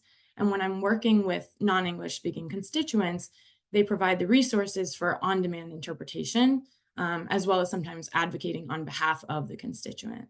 So I think it's important for anybody working on fair housing to have a close relationship of this kind, just to be able to inform people of their housing rights in their language. And then also because it's required to provide interpretation when a constituent isn't able to fully communicate in English. And as I mentioned, we also started to work with the Department of Racial and Social Justice this year.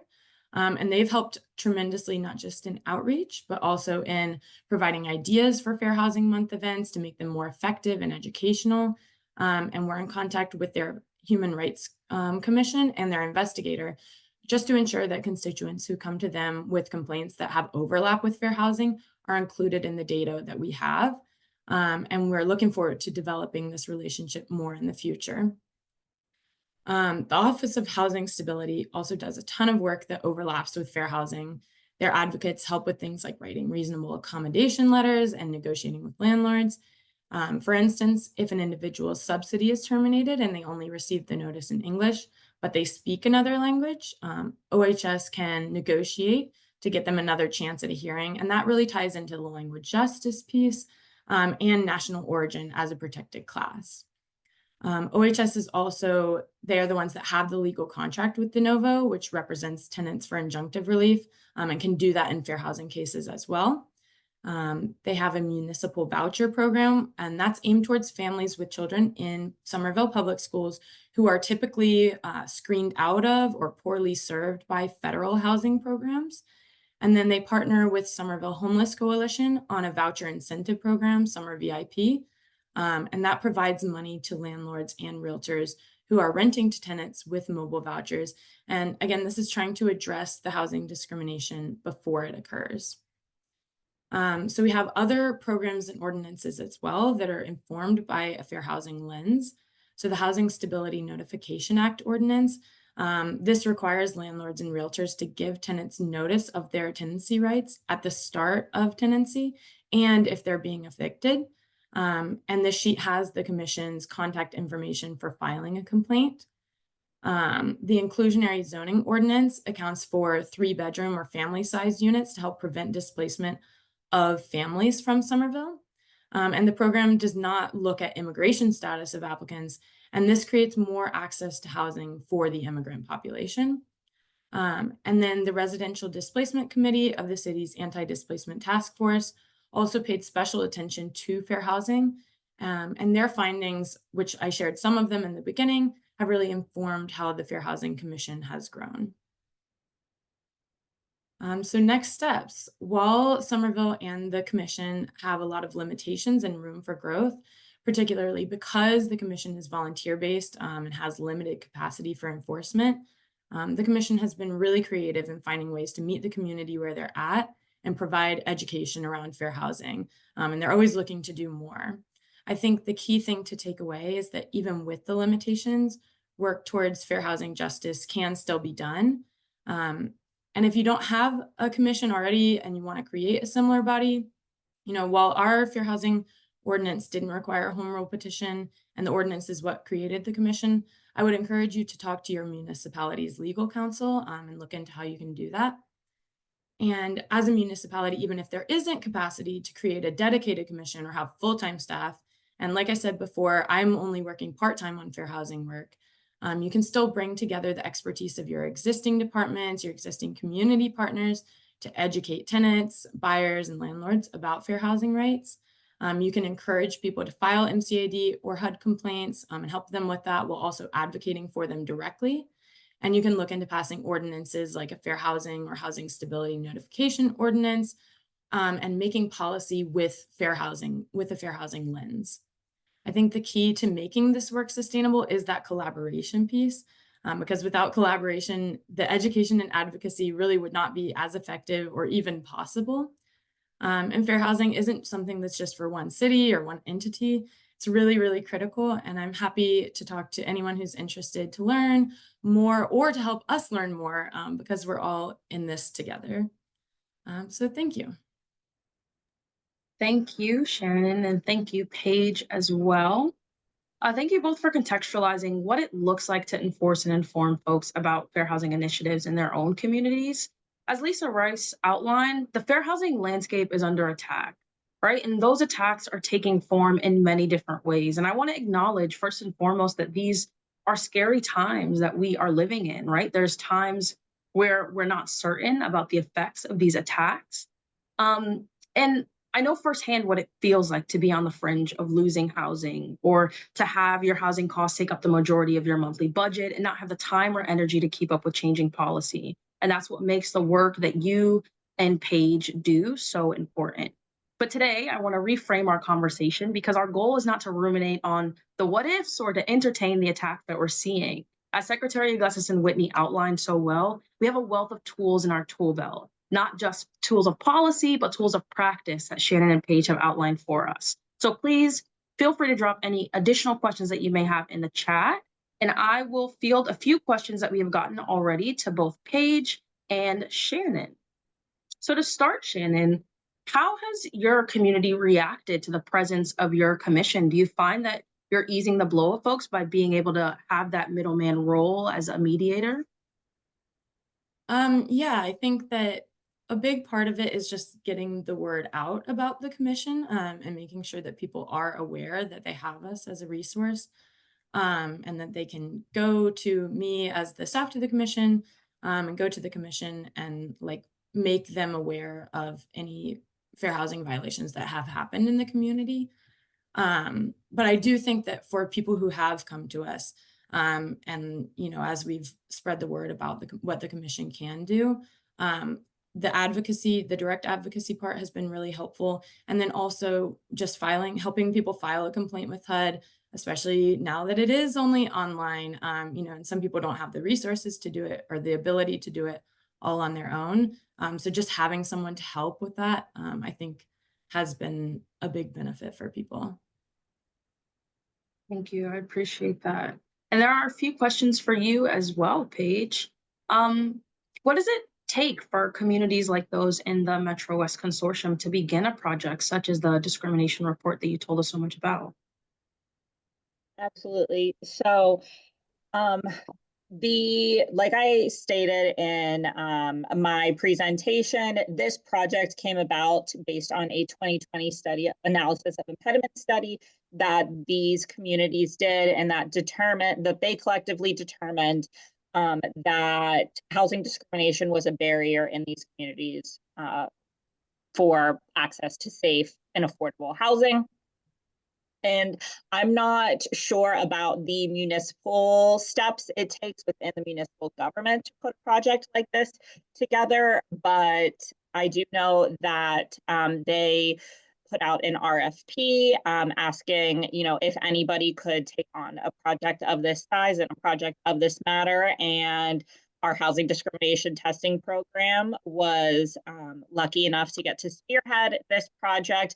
And I think part of the reason why I wanted to give a shout out to the West Metro Home Consortium was because I very much appreciate the initiative and the action that they took by realizing that this was an issue in their communities and that they wanted to address it, because in turn, that's what makes their communities better. It makes them more affordable and it makes them more livable for residents. Thank you. I appreciate that. It's also really interesting for me personally to see that discrimination doesn't just happen, like you said, in those urbanized areas or those heavily populated areas, but it's happening in our suburbs as well. And as we think about all the policy that is coming to the forefront to create equity in housing and expand housing opportunities, it's really important to understand the history of our communities, both past and present. I had a lot of questions because I personally was really excited for this panel, but there are more questions in the chat, so I will defer my questions to another time. But someone was wondering if you could talk a little bit about discrimination that occurs when zoning to allow multifamily housing, often in suburbs. Specifically, this person is referring to restricted housing for seniors or excluding larger units, that could be more appropriate for families. Shannon, could you add some context to that question? Yeah, right. I just want to read it. I believe this was Paula's question about Okay. discrimination in zoning particularly.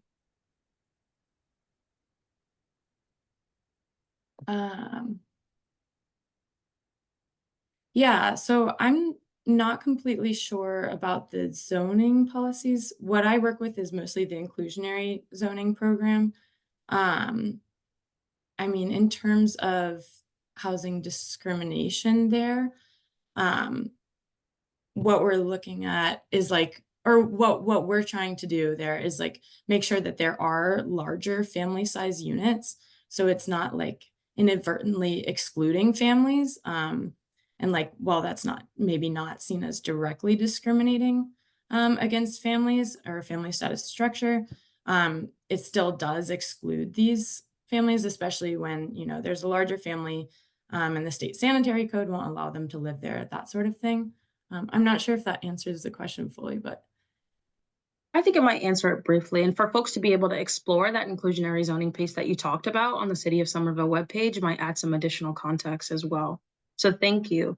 Another question for you, Shannon, as folks think about funding a position similar to yours, they ask, is your role funded out of the general budget or are you in a grant funded role? yeah, so my role is funded through the general budget. I'm under the housing division, under the Office of Strategic Planning and Community Development. So the commission does fall under that housing division as well. And then we work with the other departments and divisions. But yeah, mine has general funding, not a grant. Thank you. And then a closing question for both of you so we can launch into the next portion of our agenda. How do you both anticipate your work growing or changing, especially in the context of the climate that we're talking about today? So one that's tumultuous, where fair housing is always changing, always fighting for additional funding. How do you guys anticipate your roles and your projects changing in the coming months? I can go ahead and start with that question. I think, especially with the creation of our center, Suffolk Law, we are hoping to kind of broaden our scope of the work that we do. So expanding our horizons outside of just testing. And part of the reason why I feel like the creation of our center and the current political climate somewhat align well is that this is a chance for us and other fair housing organizations to really step up and advocate. I personally am very excited about the opportunity to do more advocacy and policy work. And I know that the center and the rest of my colleagues are as well. And I think right now that's really what we need. Fair housing, as we know, is so important and it's under attack right now. And again, this symposium did a great job of, collectively working together. We can fight this and hopefully, create better, more inclusive communities in the Commonwealth, and hopefully other states across the United States will follow suit and also protect their residents as well. Yes. No, hopefully we will. I'm speaking it into yes. existence. How about you, Shannon? How do you anticipate your work changing, growing over the course of the next few months?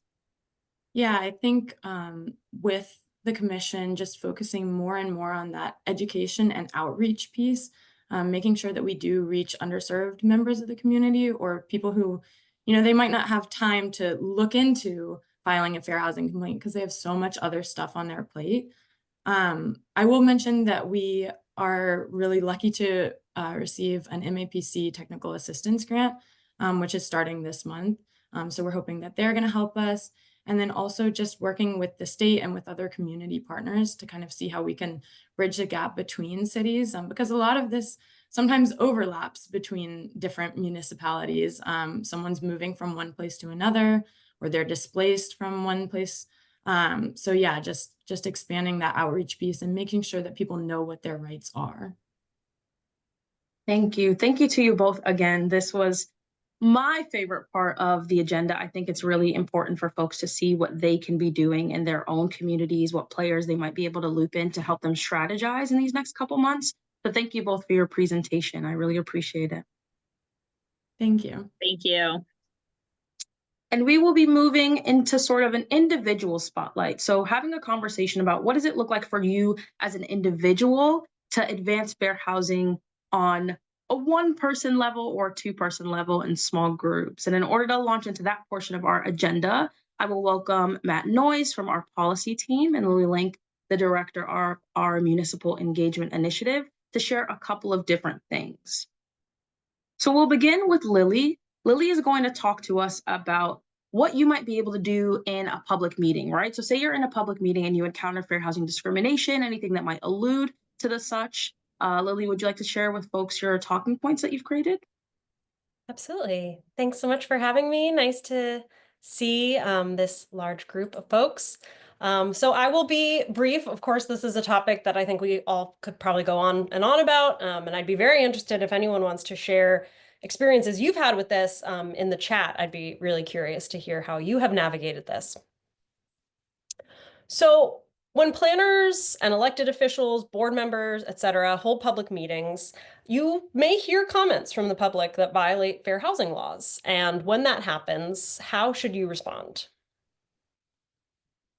Well, first and foremost, it's important that you know the protected classes in Massachusetts so that you can recognize those discriminatory comments when they arise and ensure that housing decisions are not being guided by discrimination. So race, color, national origin, religion, sex, familial status, disability, source of income, sexual orientation, gender identity, age, veteran or active military status, and marital status. And when you are discussing housing in your community, not only is it important to call out discriminatory comments, but are you also considering the potential impacts on protected classes when you're discussing new housing projects? So not just, responding to discriminatory comments, but also proactively taking fair housing law into consideration. Are you creating an environment where people who fall under one of those protected classes would feel comfortable speaking? We've unfortunately both witnessed and heard many stories of people who themselves are struggling with housing, or who use a voucher, or fall under any of the protected classes, experiencing direct discrimination from their own neighbors, board members, and even their own government. And obviously that is problematic and harmful in a lot of ways, but it also just further exacerbates the issue because it pretty much guarantees that those people are not going to come back. So we need to be prepared to respond both to more covert kind of indirect comments and obviously particularly overt direct discriminatory comments. So sometimes these can take the form of kind of coded language around school quality, home values, crime and safety, or using affordable housing as a boogeyman for all the other things people are afraid of. So when more covert or indirect comments are made, they might not be openly discriminatory, but hint at underlying prejudices. And so when that occurs, I think first and foremost, it's important to start by asking questions, ask for further clarification to ensure that you understand what they're really trying to say. Maybe give them a little bit of a benefit of the doubt at the beginning. Maybe they just weren't as articulate as they wanted to be. Maybe they don't have all the proper technical terminology to really express what they're trying to say, and they were not intending to be discriminatory, or they might not even be self-aware enough to recognize where that fear is coming from. So I always try to start by giving people the benefit of the doubt, asking questions, trying to kind of tease that out of them a little more. Sometimes also in doing so, you kind of enable people to tell on themselves, and that helps you understand where you go from there. So when that occurs, it's really important to never repeat the discriminatory statement, even in the process of clarifying it. Just don't put those words out into the room again. But find something within the statement that you can connect to, and use that as a bridge to refocus back to the conversation at hand. So we're not trying to go down a rabbit hole of teaching this person about the history of housing discrimination and why they're wrong and laying down all the facts and figures and proselytizing. We really want to get back to the conversation at hand, but we also need to address it and not just, let it go. So I have a few examples of things that we hear all the time, and some of the ways that you can use the art of the pivot, as Dr. Tiffany Manuel calls it, to respond to those things. So one that we've heard many times are something along the lines of, I don't want affordable housing here because it's going to bring crime to the neighborhood. So one of the ways you could respond is, I hear your concern. Public safety should always be a top priority. And everyone deserves to live in a home where they feel safe. When people have stable housing, they're more likely to maintain a job, to build strong relationships, and to stay healthy, which benefits all of us. So providing more housing opportunities to our neighbors is actually one of the most effective ways we can improve public health and safety. So if you're concerned about crime, then I would really encourage you to support this project. Again, I'm not repeating the statement. I'm acknowledging the person, kind of trying to connect. Yeah, public safety is important. However, if you care about public safety, the best action you can take is to support the creation of more housing. Just one more example. Another one we hear possibly more than any. I think people don't even realize that this is a discriminatory statement that violates fair housing laws, familial status. People are very concerned about schools. So you'll often hear folks say, if we build more homes, there's going to be way too many students and it's going to ruin our schools. One way you could respond is, I agree that our schools are one of our community's most precious resources. They are the reason so many families want to live here, and we should be proud of that. It's also important to remember that our current students will grow up and graduate. And if new families aren't able to come in behind them, we will see a continued decline in school enrollment, which could lead to budget cuts and school closures. So saying yes to more housing will ensure that we keep our schools open and well-funded. So these are just two examples meant to kind of demonstrate how you can hopefully proactively respond to these comments in a way that isn't just shutting people down or shaming them, but helping them to kind of see that bigger picture and to share a different perspective on that concern. Because of course everyone wants their schools to do well, but sometimes folks have misunderstandings about what will actually bring that result. Now, when it comes to more direct or overt discriminatory comments, especially when they're directed at specific individuals, whether they're in the room or not, it is really important that we address the comment directly. We can't just brush over it and move on, because that is only going to normalize those kinds of statements and encourage more people to make similar statements in the future. Because at the end of the day, fair housing is the law, and we all have a duty to uphold it, especially if you're a planner, a board member, an elected official, someone in a formal decision-making role. So in those cases, saying something along the lines of, again, you don't need to go into a long monologue about why they're wrong and teaching them all about history, but just to say explicitly, discriminatory comments cannot and will not be taken into consideration. We're here to discuss XYZ, whatever it is that you're actually there to discuss. So please keep your comments to the topic at hand, or you will be asked to leave.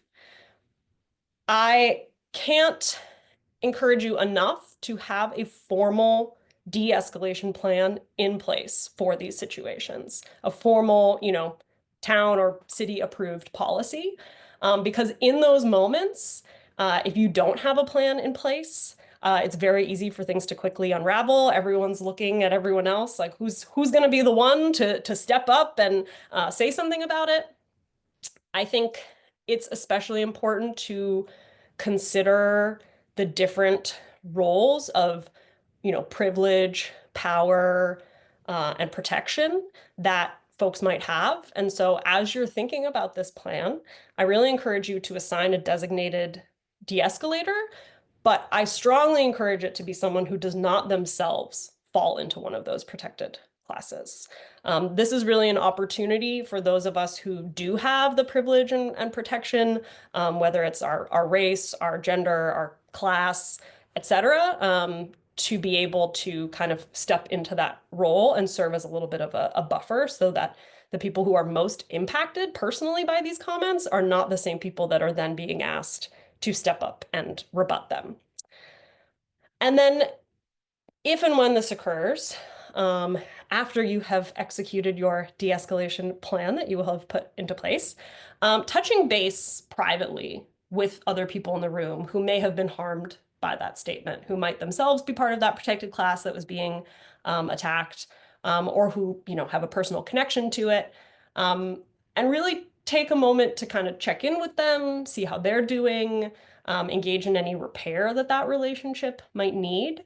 Because if we don't take the time to do that, we really risk losing their participation and having them not come to future meetings because understandably they don't feel safe.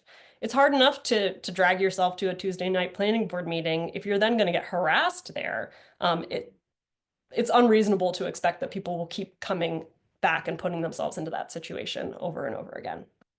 So while these moments are uncomfortable, upsetting, frustrating, if we have a plan in place, if you're prepared to respond to them, it can be much more effective, a little bit smoother, and hopefully prevent it from becoming an ongoing issue. So with that, I'll leave it there for now, but thank you so much for listening.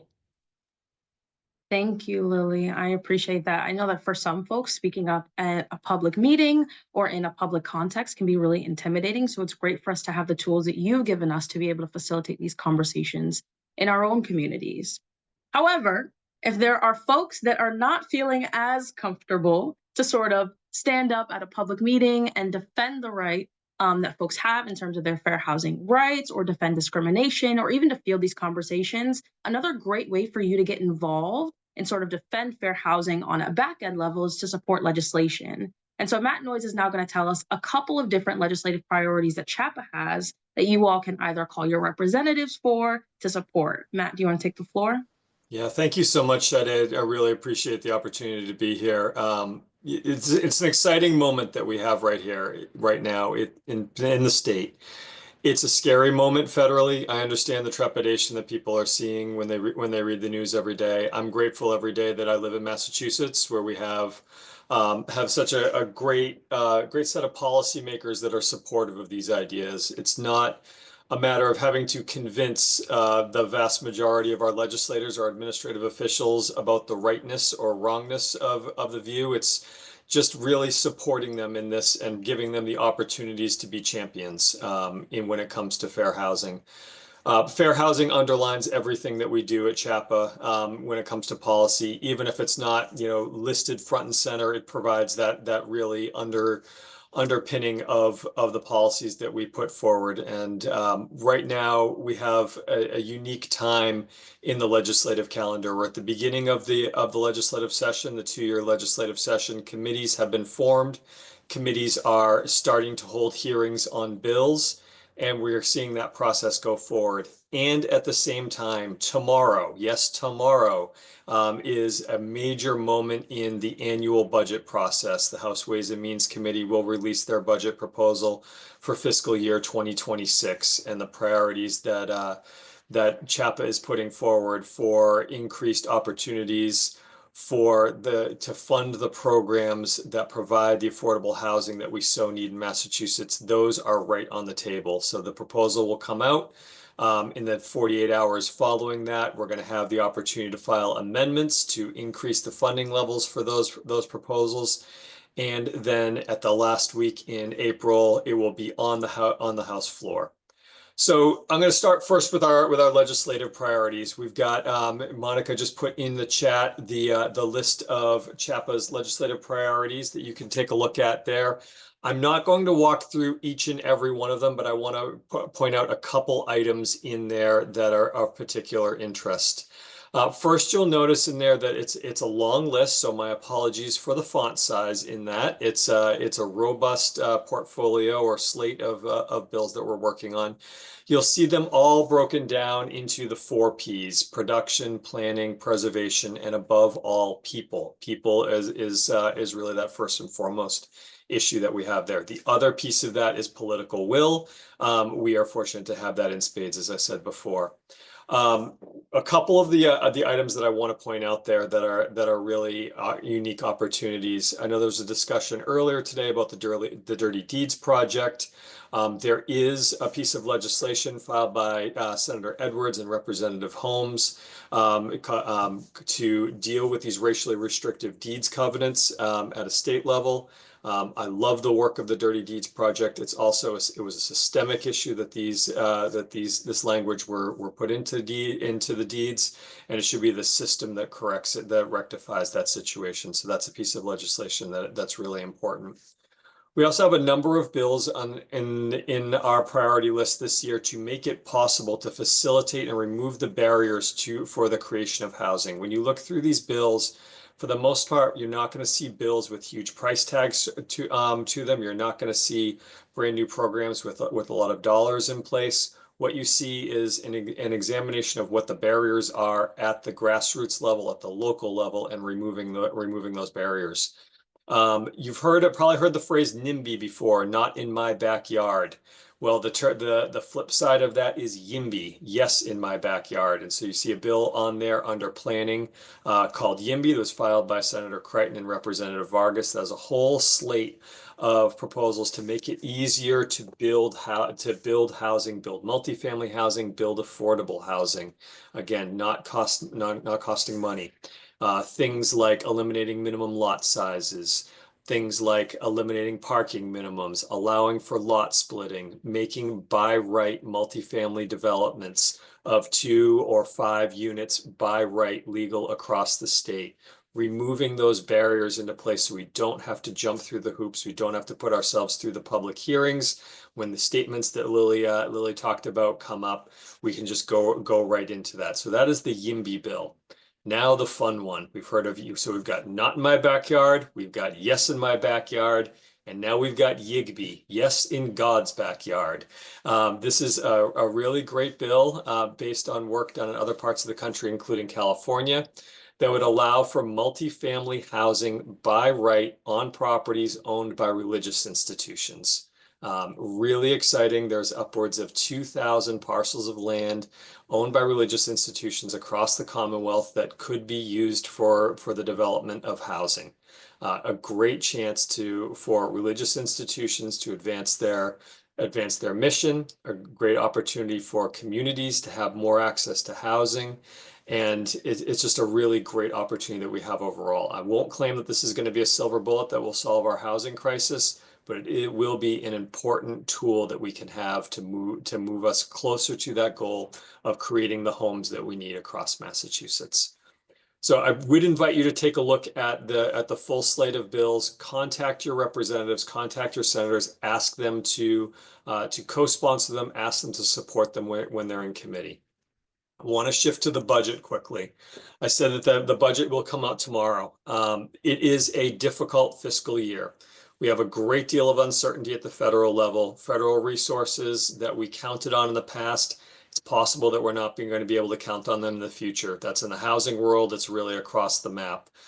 Transportation, in healthcare and Medicaid, all those are giving a great deal of concern to the legislature. Couple that with state revenues that are not coming in quite to the level that we would hope. And it's going to be a challenging year. We have a lot of priorities on there that we really want to see. We want to see a continued expansion of rental voucher programs. We want to support our public housing. We want to support programs like Raft and Home Base. All of these require dollars and choices by the legislature. And we're hopeful that those will come out positively.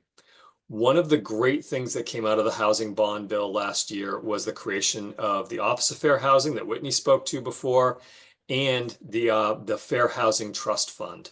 It's a really important tool that can be used, can leverage both public dollars through appropriations and private dollars. And it's more important now than ever. I want to talk a little bit about the Fair Housing Centers in Massachusetts. We have the Fair Housing Alliance of Massachusetts, made up of the 4 fair housing centers that do work on education, enforcement, testing across the state. These 4, these are they're very lean operations. They rely on quite a bit of federal support across the 4 fair housing centers. There's about $2.5 million of HUD funds and moving to work funds that have come in there. We understand now that those HUD funds are in jeopardy. We have every reason to believe that the HUD funds will not be available to them in the same way. And we are making a really strong push in the budget this time around to see if we can have state dollars to supplement the work to allow them to continue to operate. If we lose those fair housing centers, so much of the protections that we've talked about today go away, and it becomes that much harder. Right now, the fair housing centers are circulating a sign-on letter, and I can put that in the chat unless somebody beats me to the punch right here. I'm going to try to do that. There. Excellent, thank you. So that sign-on letter right now, it's a tight turnaround. It's close of business today for organizations to sign on to urge funding to the Fair Housing Trust Fund in the budget of $4 million, and those dollars can then be used to support the fair housing centers. Really strongly encourage folks to take a look at the letter, to read it, get the approval necessary from your organization, and to sign on to this. Contact your state reps as well. Talk about this being a priority. I've been talking to folks in the State House, and they appreciate the pressing need for this right now. They've said to me a few times, what we need to hear is we need to hear from members of the legislature about this being a priority. Everything is really tough this time of year, and the more noise that we can make around this from members in the building, the better chance we have of getting it funded. So that's really the opportunity that we have right now. Make those calls, send those emails, make that outreach to your state reps, to your state senators, and have your friends and neighbors do it as well. 1 call from you is great. 5 calls from your friends and neighbors is even better. 20 calls is certainly something that's going to move the needle. Make us personal. Talk about why this is important to you, and we can get this done. It's a tough budget year, but we can do this together. So that's what I wanted to kind of leave you on right now. Thank you, Matt. I hope that folks are feeling a sense of boosted agency, some hope, and some joy in the midst of these tumultuous times. I think that that was really our goal in creating the space that we have been in today. And I promise we are nearing the end of our agenda, so I will release you to the masses shortly. But it is really important that we don't just inform people about the work that is being done, about the work that can be done, but it's really important that we honor the people that have been carrying this torch for decades, right? The people that Whitney mentioned are unlikely actors or folks that we don't really get to praise for the work that they're doing. So I'm going to hand over the floor to Rachel to kick us off for our award portion, the portion where we get to celebrate a lot of the great things that folks have done in our fair housing community. Rachel, do you want to let folks know about our newly named awards? Absolutely. Thank you, Sade. Every year, as Sade mentioned, we present Fair Housing Awards to people who are leading efforts to further fair housing and ensure everyone has a safe, healthy, affordable home in the community that they choose. Each year, these awards are incredibly meaningful. The Fair Housing Act was signed into law on April 11th, 1968, 7 days after Dr. Martin Luther King Jr. was assassinated. According to the National Fair Housing Alliance, over 4 million acts of housing discrimination still occur each year. The people we recognize and each of you are part of the work we need to do to ensure housing opportunities for all and investments in every community. This year, we are renaming our Fair Housing Awards to the Robert L. Terrell Fair Housing Awards. Bob, as so many of you knew him, dedicated his life to fair housing, civil rights, and environmental justice. Bob passed away earlier this year, and this award is our way of honoring, remembering, and continuing to be inspired by Bob. There are so many words to describe Bob. In fact, some of the words seem conflicting, but Bob drew on each of these characteristics in his life and his work. And when I think of Bob, these are some of the words that I think of: gentle and fierce, kind and mischievous, hardworking and fun, warm and critical, serious and joyful, patient and impatient, intelligent, lifelong learner, creative, and focused. Bob's intelligence, his giant presence, his warm, joyful demeanor made him such a unique leader. He worked with people at all stages of their careers and their lives. As he was writing books and leading organizations, he was always there to roll up his sleeves to do whatever needed to be done. My favorite memories of Bob all involve a mischievous twinkle he would get in his eyes when we were plotting good trouble. Like playing chess, Bob was always seeing so many moves ahead, where things were going, and figuring out our strategy to move things in the right direction. As we face incredibly challenging times, I wish I could ask Bob what to do. And while I can't turn to him, his voice, his passion, his commitment are always with me and with so many of you. And the honorees that we are recognizing today are continuing the work that Bob was such a big part of and that we are all a part of. As we present the awards today, we are joined by two of Bob's sisters, Roxanne Hoke Chandler and Robin Franklin Vaughn. Thank you so much for joining us today. I will now turn it over to Marissa Schneider-McLean to present the first award.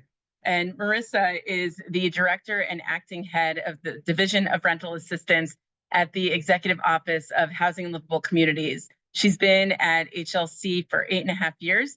And prior to that, she was a fair housing attorney at the Fair Housing Center of Greater Boston. Marissa, I turn it to you.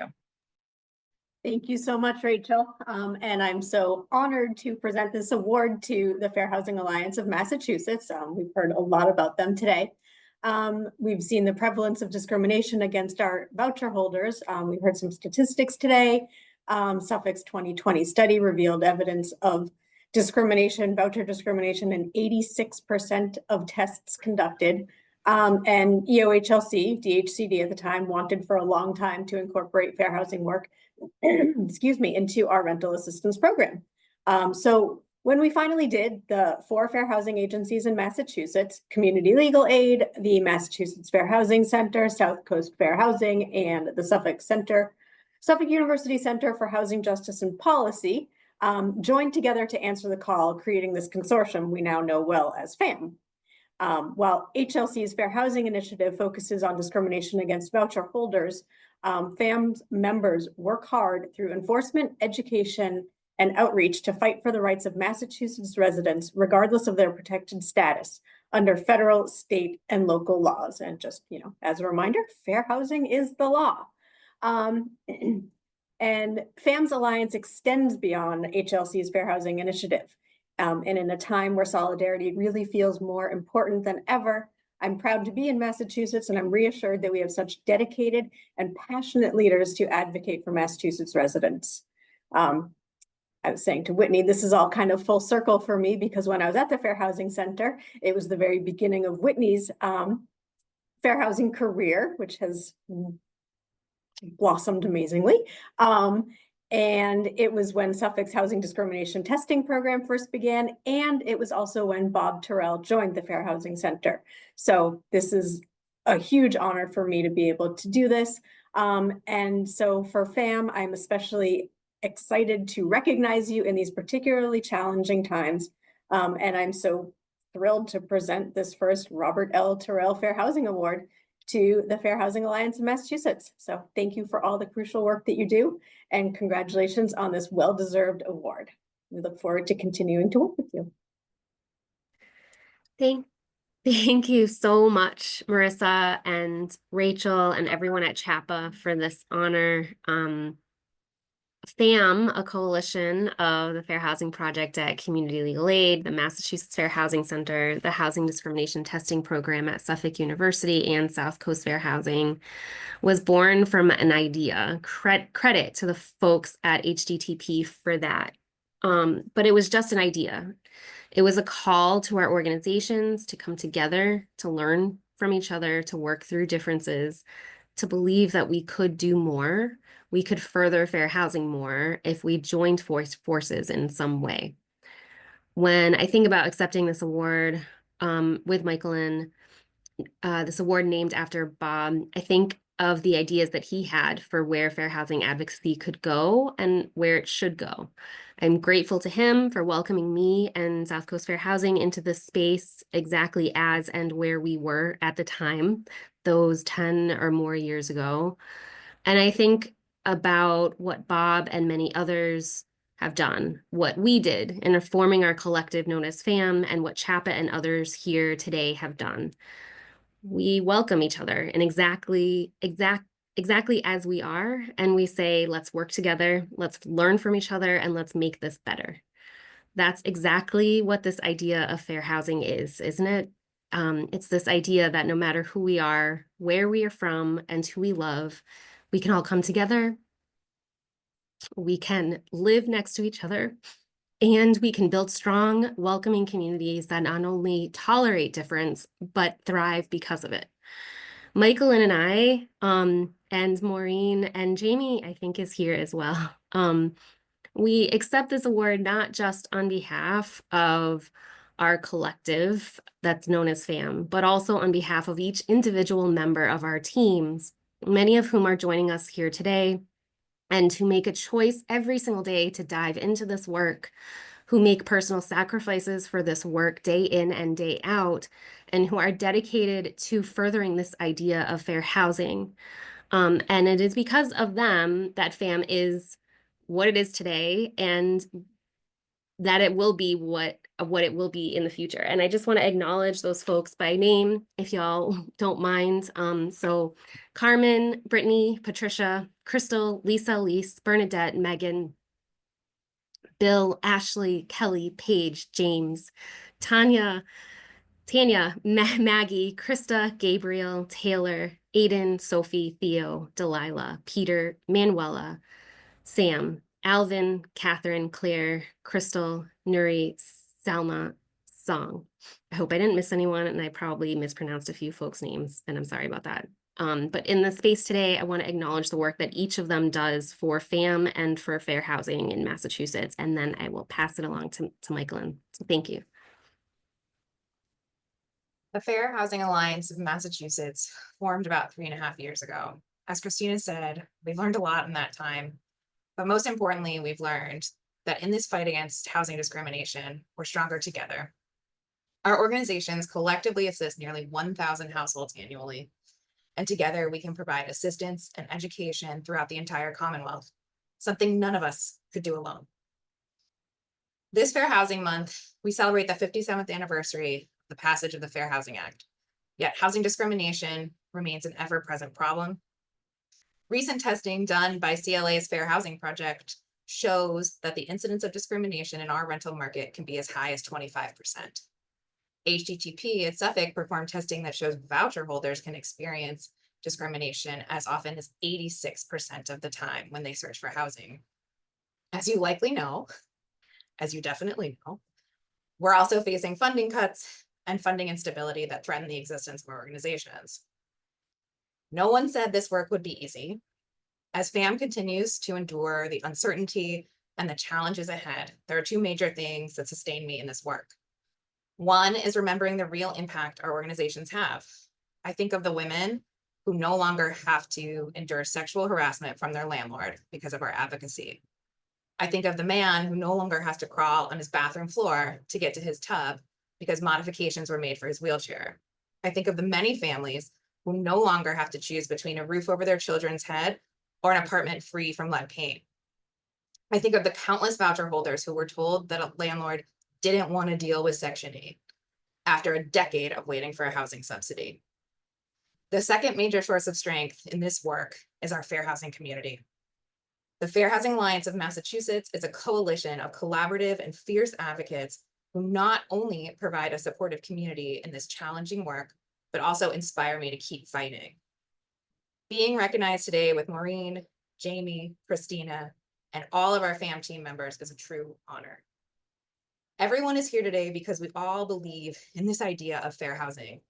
We are still committed to making it truly a reality in each of our communities.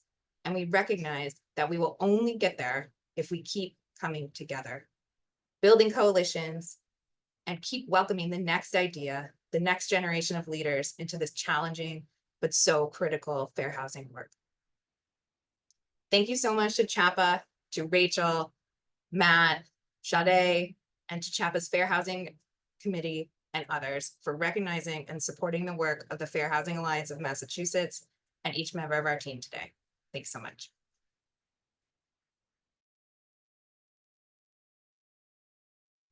Thank you all and congratulations again on your award. I hope you're seeing all of the kudos and love that you're getting in the chat right now and from the reactions that folks are sending. I now want to move to presenting our next awardee for the day, Dr. Kenann McKenzie-DeFranza.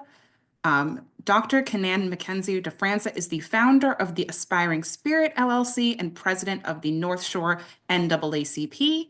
She has worked for over 2 decades in the education sector as a college academic counselor, researcher, lecturer, policy analyst, and also as a high school administrator. In her civic life, she is a Rotarian, serves on several nonprofit boards, is an elected official on the Beverly, Massachusetts School Committee, and serves as the president of the North Shore branch of the NAACP from 23 to 2025. Today, we honor Dr. McKenzie for her work with the North Shore NAACP, identifying 560 dirty deeds across 10 North Shore communities. Projects like Dr. McKenzie's remind us that our work today provides redress for decades of exclusionary and discriminatory practices. I hope everybody will join me in the chat or with their reactions, congratulating our second awardee of today, Dr. Kenann McKenzie-DeFranza. Thank you so much for that introduction. That was great. Love seeing you all, even virtually. And I'm so honored to be here today and so excited that you all are on this Zoom for this length of time for this really important work. I do want to thank you all on behalf of the branch. As you may know about the NAACP structure, we are largely volunteers. So at the branch level, we are volunteering and we have a very amazing executive team. We have subcommittees on those teams, one of which is our housing committee. And we also have a history committee. So we try to combine our efforts and combine our talents to really highlight the importance of this work. And so because I'm an educator, I'm going to speak to the younger people who might be here, who want to learn a little bit of history about how we got here and why this is so important. I know that it sounds archaic to many people, but imagine being denied a home not on the basis of your financial status or the qualifications, but simply because of who you are. And so we know in this group that there were things like redlining maps that labeled communities as risky purely on the basis of things like the immigration status of someone, being a person who was Black or African descent, or a person of color, depending on how we define that at the time. And the worst part of it is that it was not individual prejudice alone. It was actually policy, and it was legally done. Our government was complicit in that history. But thanks to the courage and the persistence of civil rights advocates, that tide started to turn.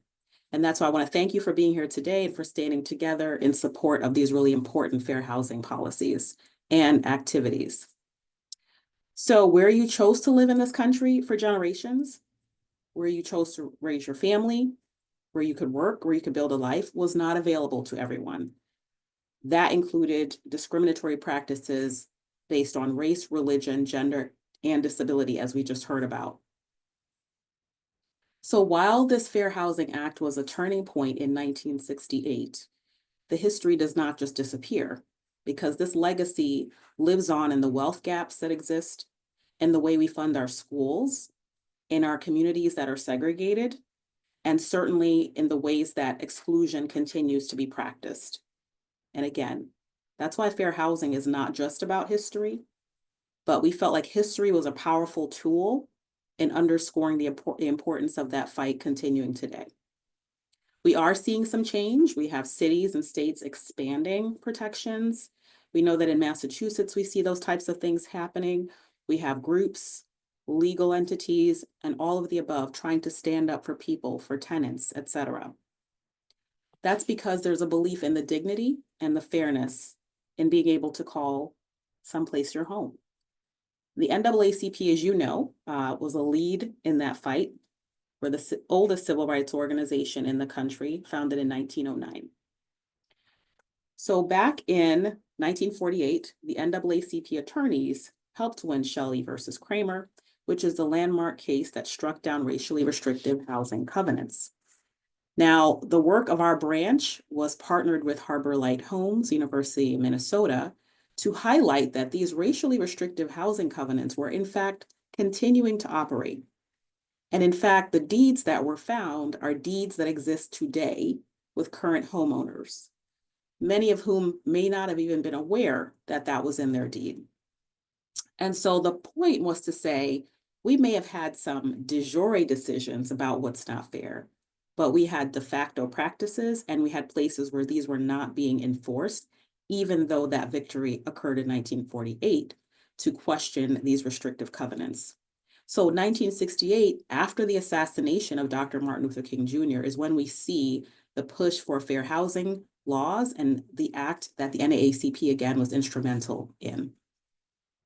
So today, the NAACP continues to fight against this modern day redlining that happens, predatory lending, and gentrification that displaces longtime residents.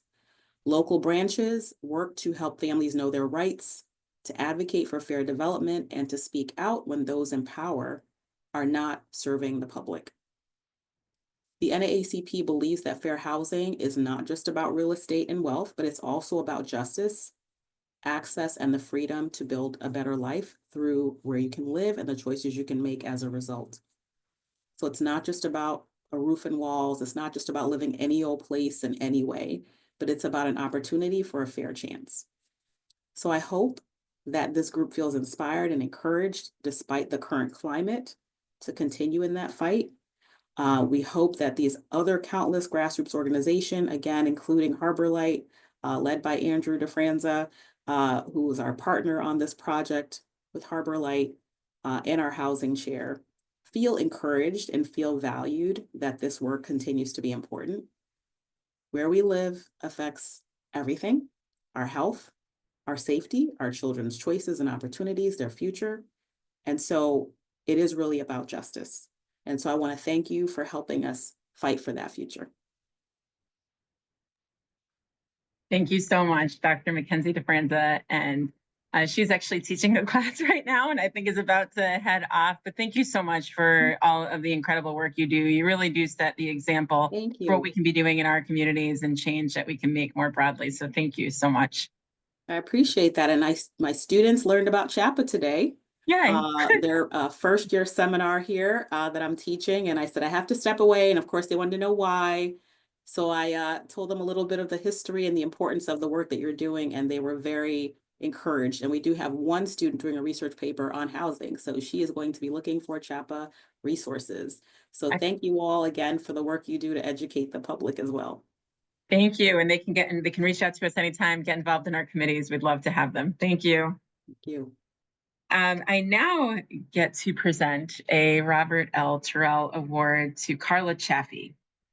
Karla is a close partner of ours who really puts herself fully into this work.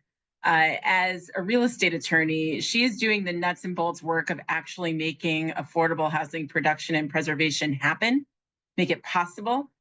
She also, as a real estate attorney, dedicates a lot of time to working with CHAPA in defending the laws that we advocate for when they are challenged in court. And Karla has written numerous amicus briefs for us, putting in so much of her time at nights, on the weekends. I am embarrassed to say she's done this on vacation. She just works so hard, pulls together an incredible team. She has written amicus briefs on 40B, our state's affordable housing law, abutter appeals reforms, and now multiple ones on the MBTA Communities Act. Karla not only does all of this work all day long, she does work in her community in Rowley, where she serves on the Zoning Board of Appeals. I can't say enough good things about Karla. It is an honor to work with you, Karla. I'm so appreciative of you. Our entire community is, because you are helping to make sure that everything we work for, the progress we make, is upheld in court and that we can continue to make progress. So I now present this amazing award to you. Thank you. Thank you so much, Rachel. And thank you to CHAPA. Just working with you all over the last 5 or 6 years has been an incredible, opportunity to learn more about what you do and your partners, and working with them, not just in my day-to-day billable work, which is helping to permit affordable housing, as Rachel said, but also working to defend these really important laws. And I want to thank my firm as well, Nixon Peabody, because they really encourage us to work with our partners and to take on pro bono work and promote ideals that are important to us. When I was in law school, it was such an inspirational time with inspirational leadership at the federal level. And I had so much faith and joy in our institutions, and thought that the legal profession would always be inspiring and be a great place to be. While the situation is different right now, working with, CHAPA, especially Rachel, all the advocates that are on this call today, making sure that our ideals continue to carry forward is just uplifting and helps me get through my day-to-day. So I want to thank again everyone for the opportunity to do this work with you. I just can't wait to continue it forward.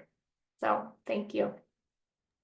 Thank you. And thank you for continuing it forward. We rely on you for so much. Karla is one of the first people, really the first person I call whenever we hear that an affordable housing law is being challenged. And she is always there to answer that call. And thank you. Your partnership means so much to us.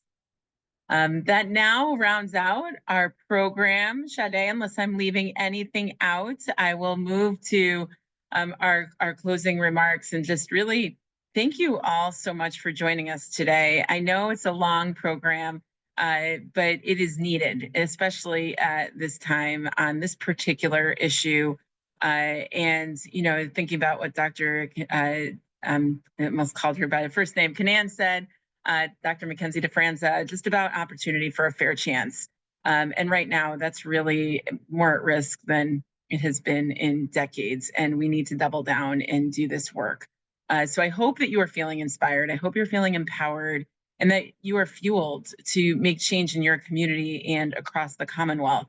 You can check out our website to get involved with our Fair Housing Committee or any of our other committees which work on production and preservation of affordable housing, rental assistance, public housing. Get involved. We need you there. It's together that we're able to do this advocacy so that we can make sure that Massachusetts is a place that everyone can find a home that they can afford in a community that they choose. I want to remind everyone to also sign on to that Fair Housing Alliance of Massachusetts letter. Sign on today, sign on by tonight, because their funding is really important. We need to get this Fair Housing Trust established. We need it funded. I mean, it is established. We need it funded so that organizations like these can continue to do the important work we need around outreach, education, enforcement. So please sign on to that letter. Our next Fair Housing Committee is on May 13th. Don't worry, it's not 3 hours long. So it's an hour and a half. Come, take action. And I want to remind everyone that follow-up will be sent out following today's symposium in English and can be requested in Spanish. So thank you all so much for your attention, for your passion, for everything you do every day to promote fair housing. I hope you have a great day, and I'll be seeing you all soon. Thank you.